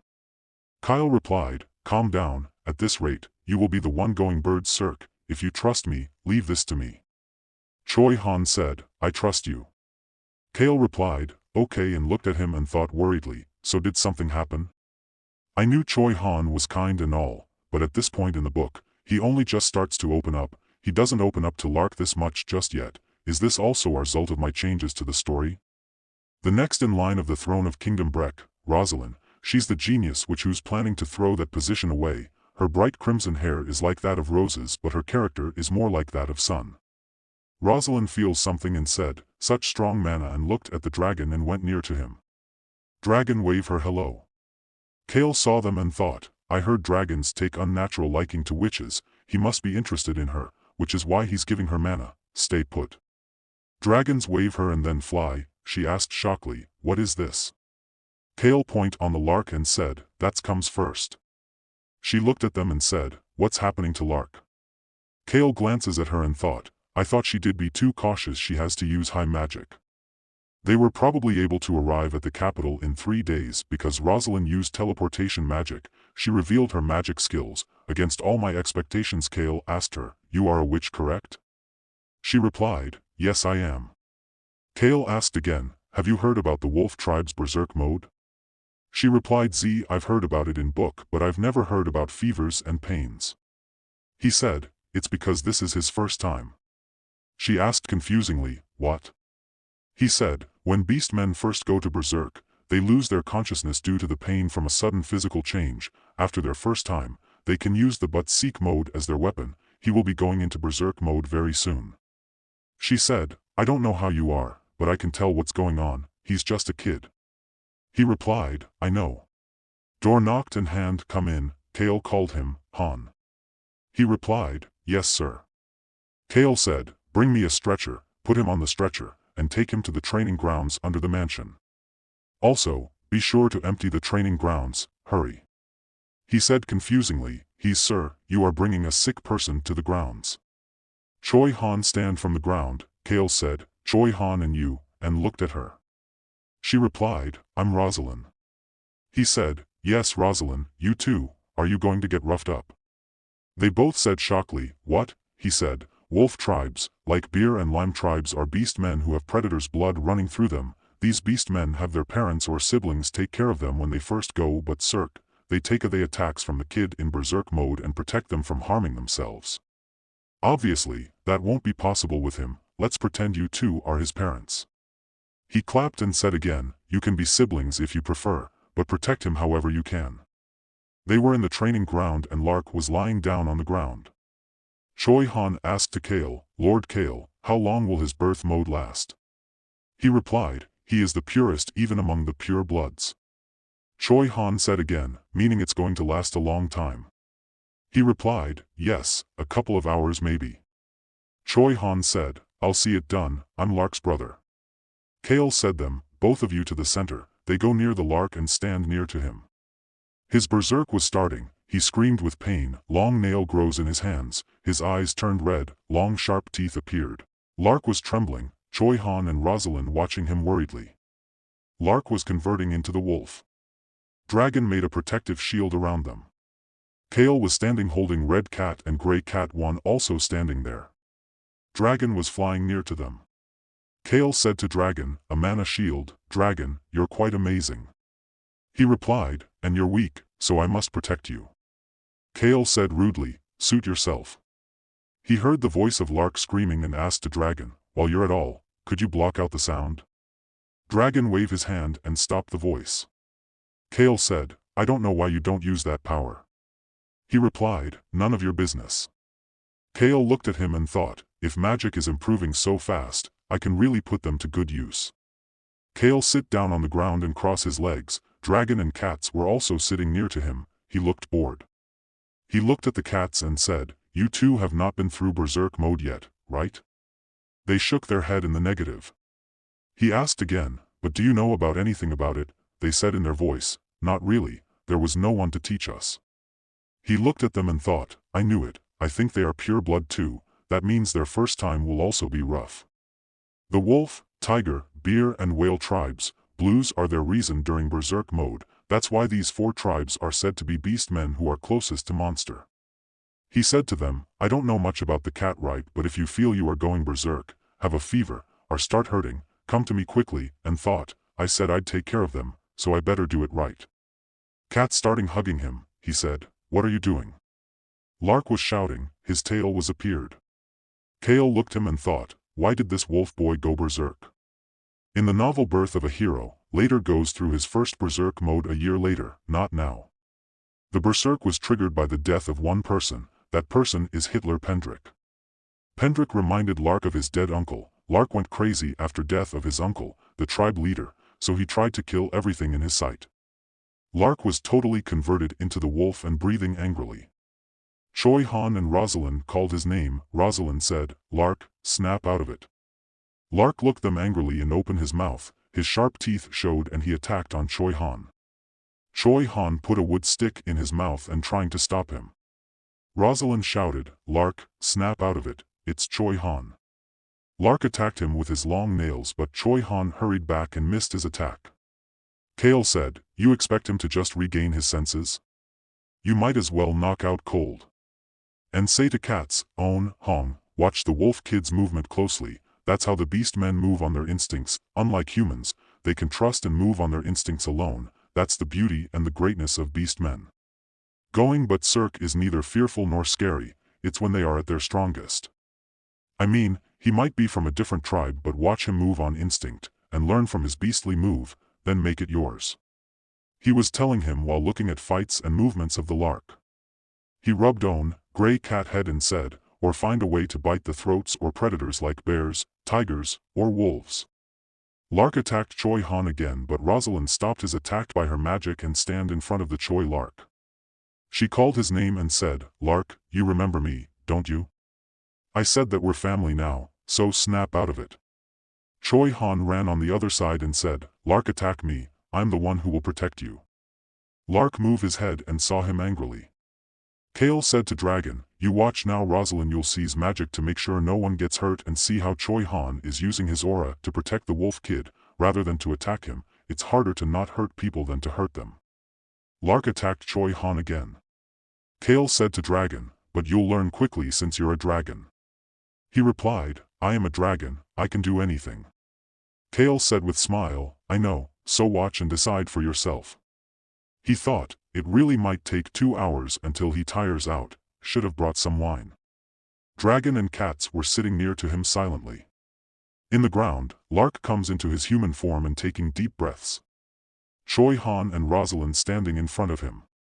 Lark said, "Rosalind, I'm sorry." He fell down. Choi Han ran towards him and kept his head in his lap. He saw the Cale and said, "Uncle." Cale sit down and put his hand on his shoulder and said, "You can rest now, it all over." Lark closed his eyes. Choi Han put him on the scratcher. Rosalind was standing near to them. Cale threw a bottle with red liquid towards her. She caught it and said, "Positions don't work on Lark." Cale said, "Why would I give potions to a member of the worst tribe? It's for you, good work today." She looked him confusingly and held the bottle tightly. She said thanks to him. He replied, "Don't mention it." He came near the Choi Han and said, "Choi Han, we need to talk." Choi Han looked at him. "Servants take care of Lark." In the room, Cale and Choi Han was sitting in front of each other, and food was served on table. Cale said to Choi Han, "Now tell me." He replied, "Yes sir, it was a smooth ride up to the point I met up with Rosalind. I went to the city that you told me about and found a caravan headed to the capital, just as you said. It was more a small group of merchants than an actual caravan, since it had about 5 people when I found them. They were actually looking for 2 mercenaries to be bodyguards.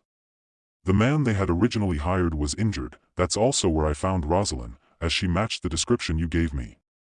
Cale thought, the kingdom of Brek is located right beyond the northwestern borders of Rowon. Rosalind was passing through Rowon to get to the magic tower in Whipper Kingdom, when she was attacked by assassins. She got away using her magic but she could not figure out who was behind the attack, so she must have gone to Rowon's capital to gather more information. Choi Han said, "She was headed to the capital as well, so I thought it was a great chance to get to know her." Call Chicken feelingly, "Get to know her?" He replied, "Yes sir, I am not the friendly type but I figured it cannot hurt to be friendly with one's comrades."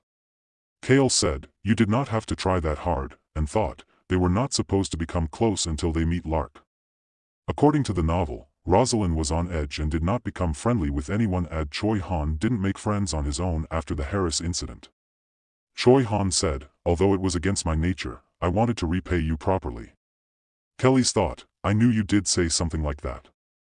Choi Han said, "The caravan was going to pass through the place where you said I would meet Lark, so they decided to stay at a nearby village for a bit. Then there was an incident when we arrived at the village. When we were close to the village, I learned that the bodyguard was a beast man." He remembered the incident when they arrived in the village. The assassin were carrying the box and he asked them, "Are you trading with these villagers?" A man replied, "Not with this village, we are going to trade here with the people from a village down by the mountain." Choi Han replied, I see, and thought, would I be able to meet Lark if I follow the people from that village? That evening, the merchants were waiting for the people of the village, but they didn't come. Their leader said, something's off, it's already past the whole of appointment, I am sorry, but could you take these to the village down by the mountain? They are not the type of forget an appointment, so I am a bit concerned. Choi Han remembered what Cale said him that take the bodyguards with him and go to that village. Leader said to the man, will you be alright? He replied, I will do it.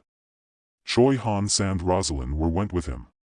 When they reached at the village, the wild village was destroyed, peoples were dead and houses were burning now. Choi Han clenched his fists angrily and said, Lord Cale, I saw something familiar there, 5 red stars around a white star. Cale said shockingly, what? You mean a regular member of the secret organization went there? And thought, in the novel, they do arrive at the devastated wolf tribe's village, but the assassins were supposed to go down there, not the regular members.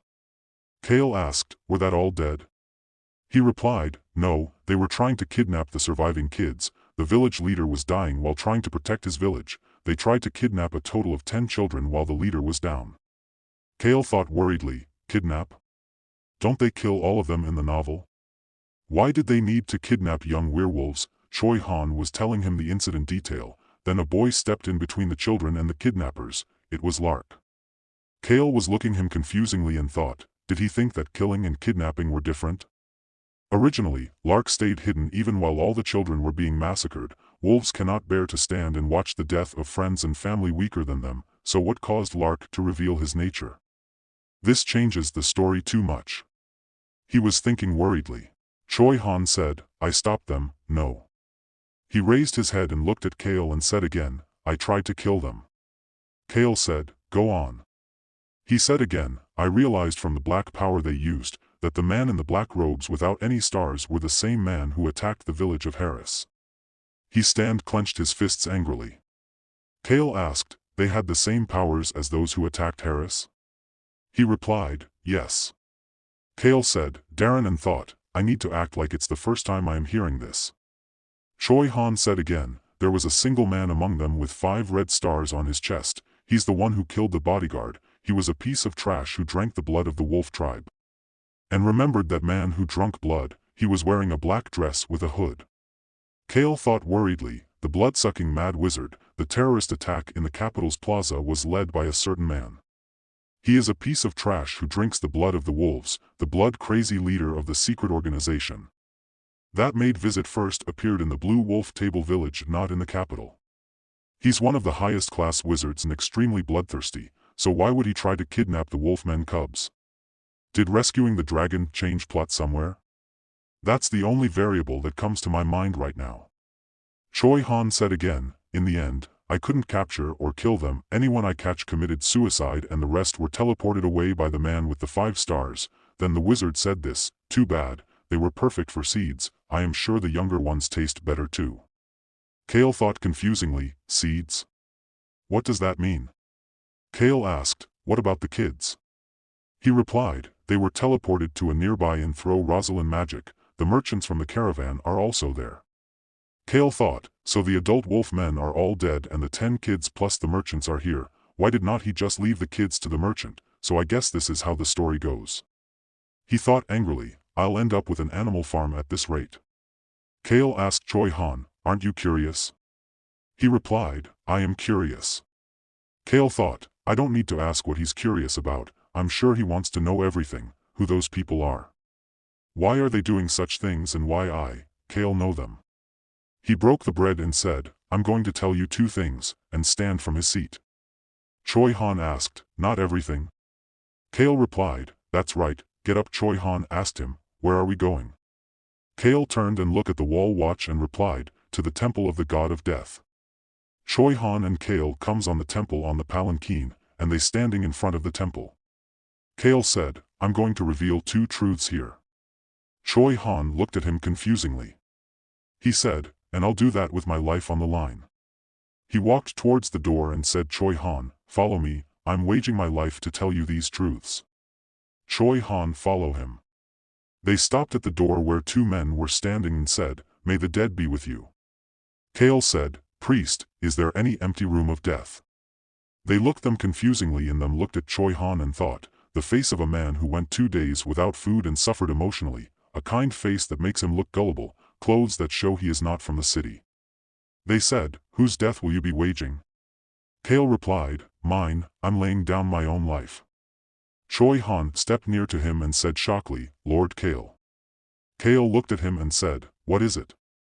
He replied, I'll believe you even if you don't do this. Cale looked at him and said, I bet you won't, and thought, he won't be able to believe me because I don't plan to telling him anything about the secret organization. He turned his face and thought, why would I tell him everything? I don't want to be involved. Choi Han's the men who will fight mermaids while riding on the back of strongest beast man, a whale man. Aside from the violent whale tribes, he will get himself into the trouble with all kinds of people. I don't want to be dragged into all of that. Choi Han looked him confusingly. Cale asked, so, priest, is there a room? They replied, yes there is, let's go down to the basement, we will soon prepare the room. They steps down in the stairs to the basement. Priest opened the door and said them, please wait here, while prepare from the inside, and closed the door. Choi Han and clan was standing in front of the door. Came said, if you really feel like you can believe me, maybe I should tell something first. Choi Han looked at him and said, go ahead sir, I trust you. Cale said, is that so? Then, I'll begin with the first truth, and raise his finger. He said, I know neither the identity nor the purpose of the secret organization. Choi Han said shockingly, what do you mean? Priest opened the door and said, please come in, the person who laid down his life can raise his hand and show it to the priest inside. A priest who opened the door told them and point towards the priest inside. Cale said Choi Han with smile, it's hard to believe isn't it? I can understand that. He looked at him and said, let's go in. Choi Han didn't understand that what he trying to proves and follow him. Choi Han mad Cale was sitting on the chairs, in front of them priest was standing and between them a table was set. Cale raised his hand, priest looked at him and point the papers in front of them. Choi Han picked up the paper and read it, Cale was also picked the paper and started reading it. The touch of death will fall on the person who outs his life on the line and also on those who accompanying him, that's when you can your vow.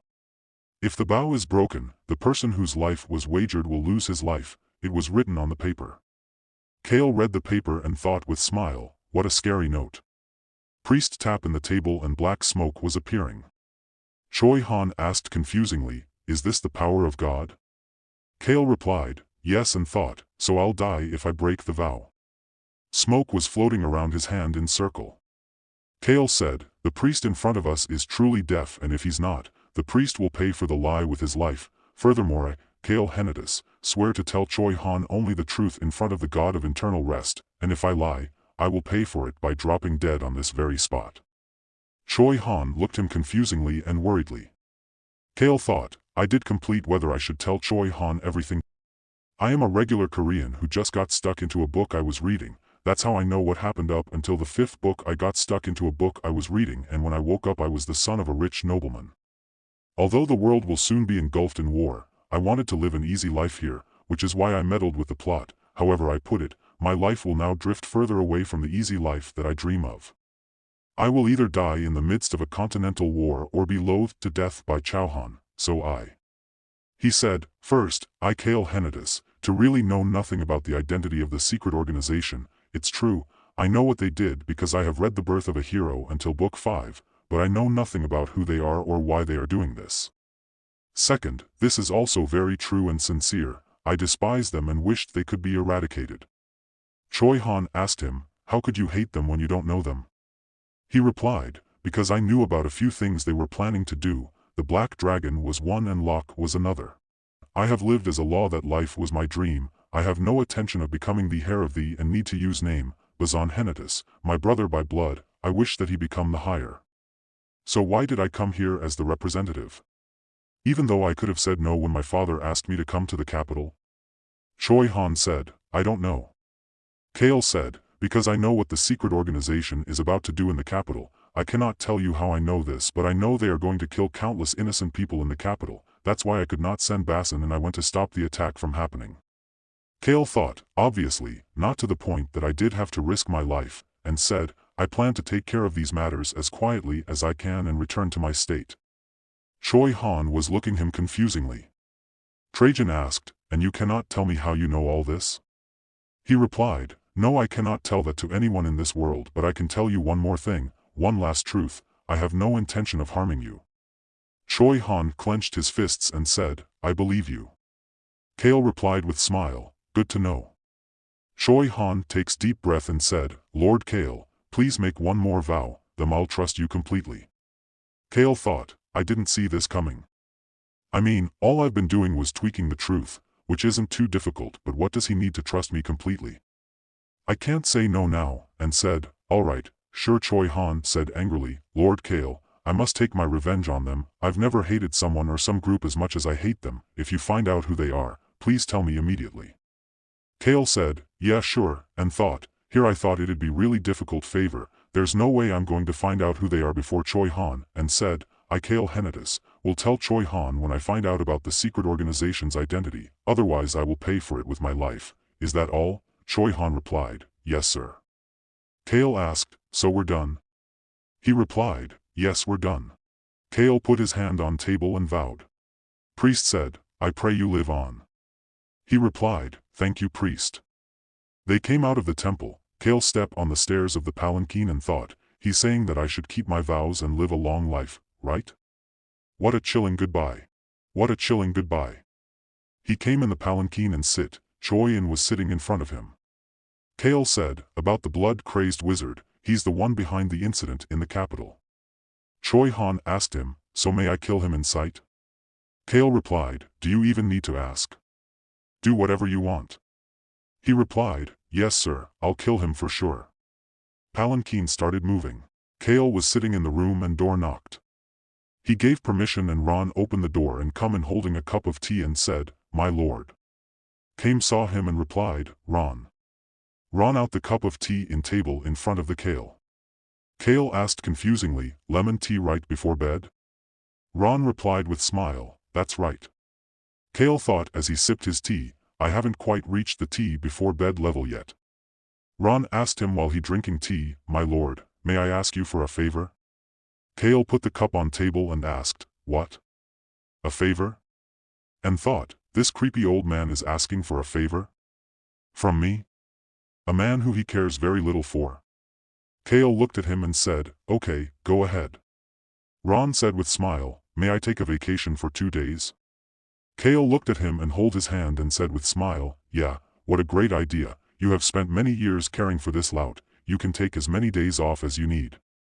"You really deserve it, Ron," and thought, "You can rest as much as you want but 2 days is perfect since I need you back before the terrorist attack to link you with Choi Han, it's so great that I don't have to see this assassin's face for 2 whole days." Ron looked his hand in Cale's hand confusingly. Cale said him to wait here and went near a table and opened a drawer. Ron was confused about his behavior. Cale give him some and said, "Take this, it's not much but could have some great food and spend a good break." Ron take money and looked at the money bag and thought, great food and a good break, I have silently spent many long years beside this lout, beside this puppy-like master. No, it's the time to break that silence and make a move. If those bastards make their way to the western continent, it will be much worse than all pandemonium breaking loose, then I will have to leave even my son here, and asked with smile, "My lord, may I really do so?" Cale replied with polite smile, "Of course Ron, you deserve it." Ron thought, deserve it, I am going to either leave alone or with Marab in a few days without saying anything, but I wanted to know what the little pup would say if I asked to go on a vacation for a couple of days, since he must have heard what kind of a man I am from Choi Han. Cale asked with smile, "Is that enough for you?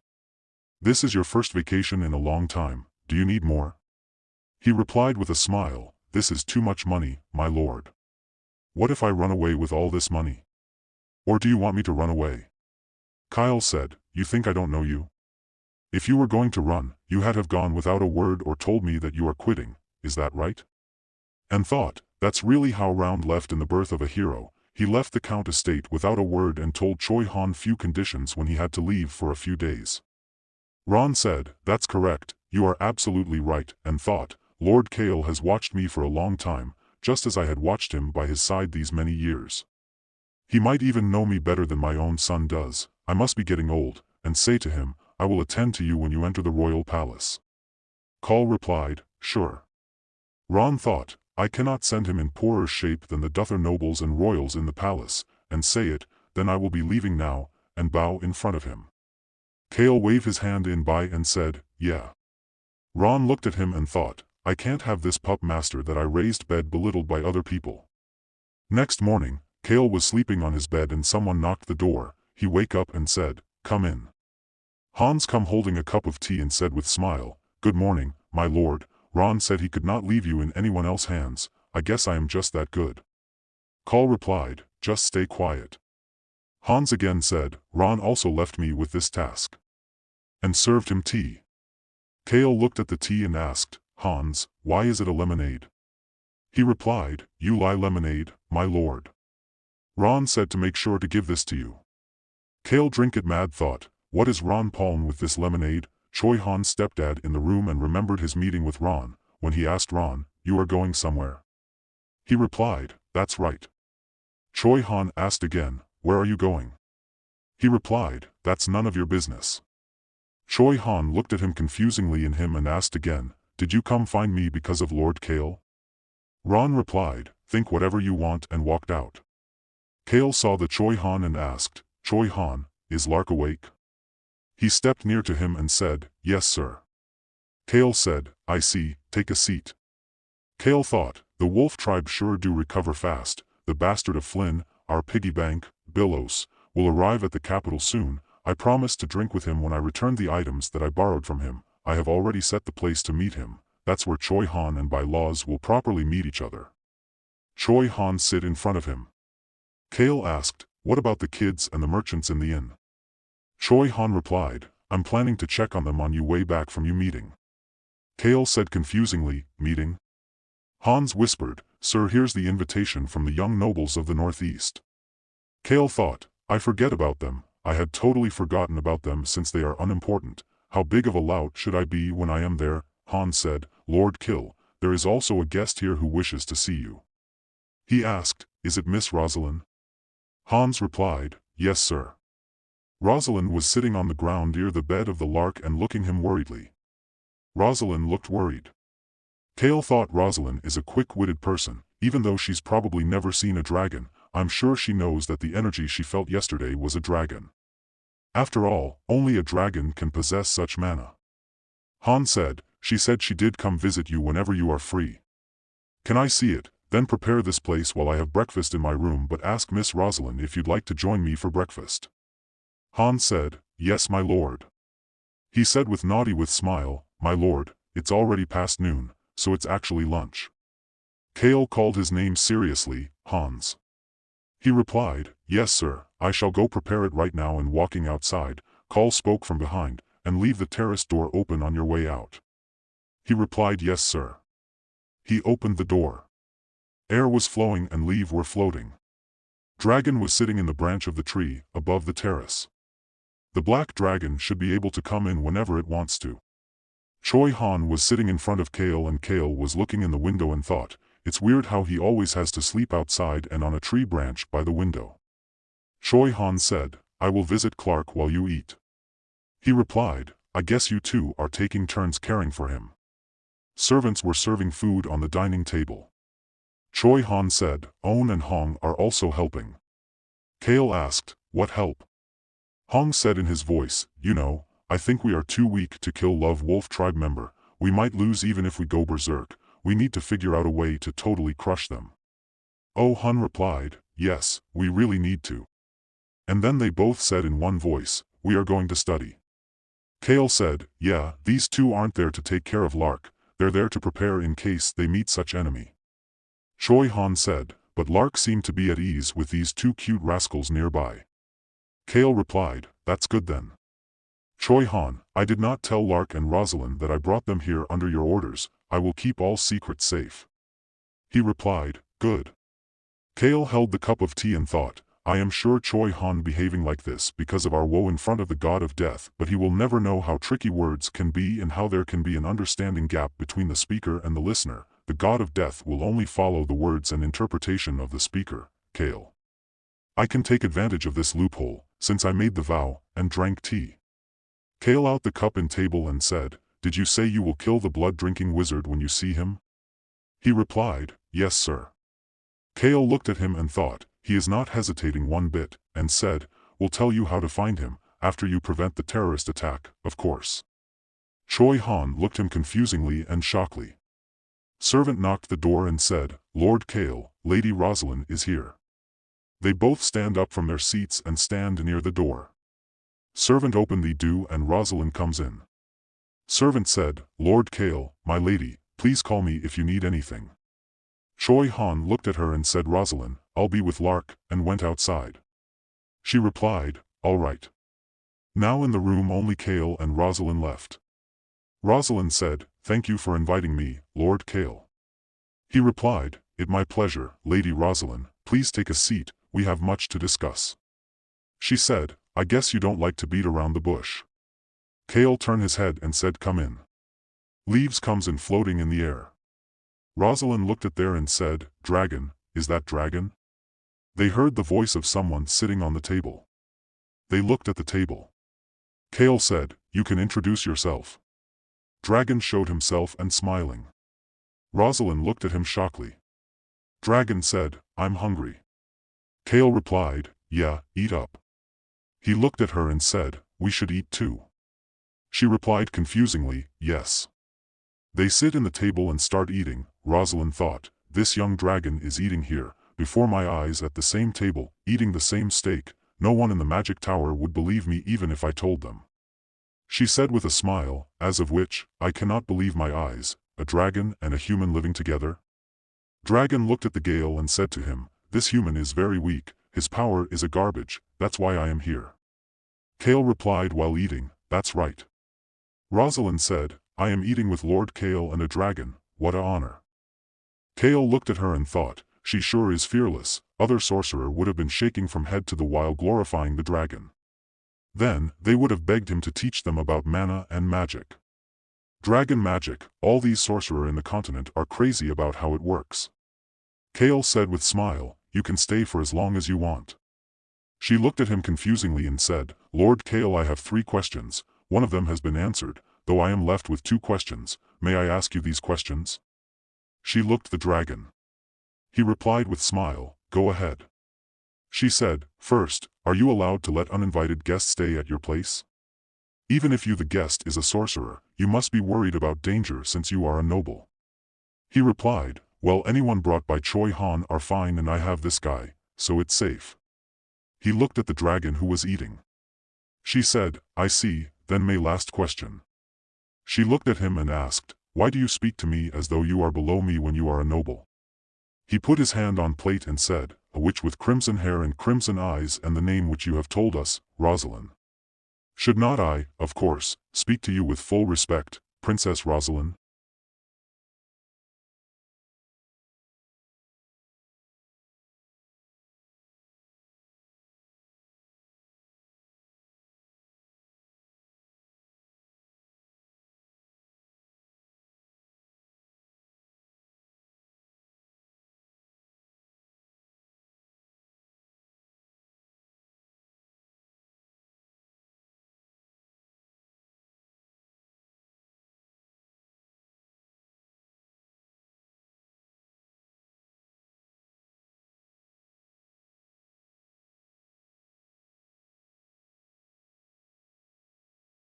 She looked at him and replied with smile, the caravan master told me you were a lout, but I guess he was wrong. He smiled and said, it is true that I'm known for being a lout, but sorcerers should judge with their 5 senses and not with rumors on the streets. She replied, you are right, Lord Cale. We only trust what we observe with our own eyes. Cale thought, Rosalind is a very shrewd person, she will talk down to me when she identifies as a princess but speaks respectfully when she identifies as one of the sorcerer, and she is very proud to be a witch, and said with smile, then princess. She said, just Rosalind. Cale folded his hand and asked, all right, Lady Rosalind, do you have any other questions? She replied, no, I don't. While Dragon was eating continuously and silently, Cale asked, but are not you against the thought of being tangled up with me? She looked at him and thought, I don't find him rude or dislikable when he told me to stay even after finding out that I was a princess. If I wanted special treatment, I did have told him my full name and identity from the beginning. He also saved Lark by telling us about his condition. Cale said with smile, well, I only asked because it didn't seem like you wanted to go, princess. And eat steak with fork. She looked him and thought, lies, those are just excuses that sounds pleasant to the ear, a human traveling with the dragon, he may be known as a lout, but in fact, he's not. If he wanted to, he would have come forward about the princess and Breck appearing in these lands. She took a sip of wine and said, it seems you haven't contacted the Rowan royals. Thank you, Cale replied, of course. After all, I should hear to the will of the person involved in this matters and thought, the crown prince would have barged in here as he heard the news. She said, you're right, Lord Cale. I don't want that all. If the royal palace ever mentioned this matter, please convey that I did not wish to tell them, I will send them a letter. He replied, okay, she said with a noble smile, I am grateful enough that you have provided us a place to stay, I will handle my own matters so that it won't bother you. He replied, thank you. She said, no problem, it's what's right. Dragon and Rosalind both put their hands on a dish. Dragon pulled dish and said, eat yours, this is mine. She looked him shockingly. Cale gave him fork and looked at her. He raised his forefinger and whispered he's 4-year-old. She looked him confusingly, she turned her head to Dragon and said with smile, yes Lord Dragon, of course. Dragon turned to his dish. Cale said, let us continue eating. She replied, okay. In front of the Cale house, palanquin was standing. Cale and Choi Han were sitting inside the palanquin in front of each other. Cale said worriedly, what a troublesome matter. Choi Han said, what is it? If you are having a trouble, please tell me. I'd love to be of some help. Cale replied, no, don't worry about this. Choi Han looked him confusingly. Palanquin started moving. Cale though, the young nobles of the northeast would have seen what a lout Cale has been before and they would have had reports of my actions from their estates. So I need to be more careful around them. No, I have to be even bolder in front of them. What do I have to do be more lout? Should I act like a dog? Nothing would be worse than a lout who's also a dog. At the Count Wilsman estate, palanquin stopped. A man was standing near the palanquin and said, welcome, Lord Cale Henituse. Cale came out of the palanquin and looked at the house, and thought, the family that owns the lands at the entrance of the northeast, the Count Wilsman estate, they are neither a very rich nor a very strong family. In fact, they are quite average. That's why in the northeast where there were no dukies or grand dukies, they could become very close with the Henituse, who were also counts. As the Henituse see it, it's better to be close with the Wilsman, as they are close to the capital, unlike themselves who were stuck in our outskirts. He said, Eric Wilsman. He remembered about the Hans word when he advised him. Hans told him that despite being comfortable with Lord Eric, maybe you should not be too relaxed around him, as there will be other young nobles at the meeting. Cale was following the Eric and thought, I can tell Eric and Cale are pretty close from the way Hans talked about them, but the report described Eric as an honest and even strict fellow than a lout. They stopped at the door and Eric asked, would you like to go in, Lord Cale? He replied, sure, and thought worriedly, how should I behave when I meet them? But it turned out that I didn't need to worry about this at all. He opened the door and went in. A boy called his name. Cale looked at him. They were totally for sitting around the table with foodstuffs.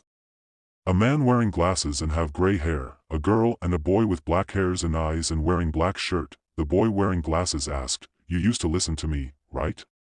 He put his hand in his face and said again, I'm sure you find all of this very tedious. Girl also said, that's right, Lord Cale, I also heard you hated all the formalities. Man in black shirt said, Lord Cale, it's not your fault that you don't like these. Man with glasses stand up from his seat and said, yeah, that's right, so you don't need to talk or even smile, just stay put. Just stay put and we will take care of everything. You hate tedious things and being unnecessarily formal. Cale looked them confusingly and have no word to say and thought, this is strange. Cale thought, this is strange and said, staying put is what I do best. Man with glasses said confusingly, what? But then he smiled and said again, that's right, you good at that. Eric's a meticulous and very normal character, but he's also worrywart. That did not mean he was timid either, and that's the paradox. I am sure the others from the northeast will get on your nerves. The one that follow Marquis Sten or other dukies won't be able to focus on anything else. But if you stay put, we will take care of all of it, how's that? Cale thought, I suppose Eric was worried about this the most. Out of the 10 most powerful families in the Northeast, only these 4 families, including the Henituse, have not formed alliances with anyone. Those who have sworn allegiance together, nobles, would want to hand this entire group to all their higher-ups. That's why I should be more careful. These 4 families need to stay neutral, which means the Henituse, the strongest neutral power and the richest family, should not go around making trouble. Cale replied him with smile, sure, I'd like that. Man in glasses said again, we are thinking the 4 of us should go together as a group when we greet the Crown Prince. I am sure you did like to also skip this and just drink right away, but that might be a bit tough, so if you just greet the Crown Prince, we will take care of the rest, and gave him a glass of wine. Cale take the glass and raised it. They all raised their glasses and take a sip. Cale said, sounds good. Glasses man said, right? All you will have to do is just to sit there. Cale smiled and said, I can do that, and thought, this is the best offer, this is exactly what I want. Cale said, the wine from the Henituse estate sure is the best. At Cale house. Cale was sitting in the room. Choi Han opened the door and come in and said, Lord Cale, did you call for me? Cale asked, how are things at the inn? Choi Han replied, I checked on them, luckily enough, the kids seemed energetic. Cale asked again, so there's nothing left to do? He replied, yes sir, I suppose to. Cale stand up and told, I am going to lie down now, so tell Hans to stop standing by the door and go to bed too.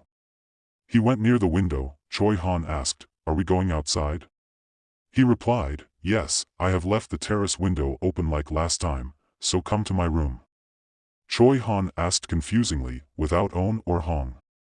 Will it be just the 2 of us? Dragon came from the window and said, I am going to. They both looked at the dragon and Cale said, it's just the 3 of us. Choi Han looked at the dragon and said confusingly, are we on our way to destroy everything? He replied, no, definitely not. Make your trip short and put on a hat when you come back. Cale waved his hand and thought, why would he think that far? Choi Han replied, yes sir. Cale sit on the bed. Dragon was laying on the metric and Choi Han walking towards the outside and opened the door and went out. Cale was laying in the bed and his eyes was closed. Dragon comes near to him and said in his ear, you can't really fall asleep. Cale thought, do I look like a 4-year-old to him? He get up, a voice comes from the window and he looked at the window. Choi Han stepped in the terrace. Cale said, Yuri hair, I guess a robe is better than a hat. Cale put hat in his head. Choi Han asked Dragon, are you going to follow us like that? He replied, I'm going to make myself invisible. Choi Han said, I hate dragons can polymorph themselves, cannot you turn into a human? That might be easier. Dragon replied rudely, I don't like humans, I don't want to look like one, I was told that dragons are proud and cool. Choi Han asked confusingly, who told you that? Dragon stared Cale. Cale said, dragons are cool. Choi Han replied, you're right. Dragon used magic and make him invisible. They were standing in the window. Choi Han called him. Cale said, what is it? Choi Han asked, do I have to carry you? Cale raised his hand and point and he starting floating in the air. Cale smiled happily and said, dragons are great. Dragon was flying above of him and replied, that's right, I am great. They both become invisible. Choi Han looked this shockingly and said, dragon are really great.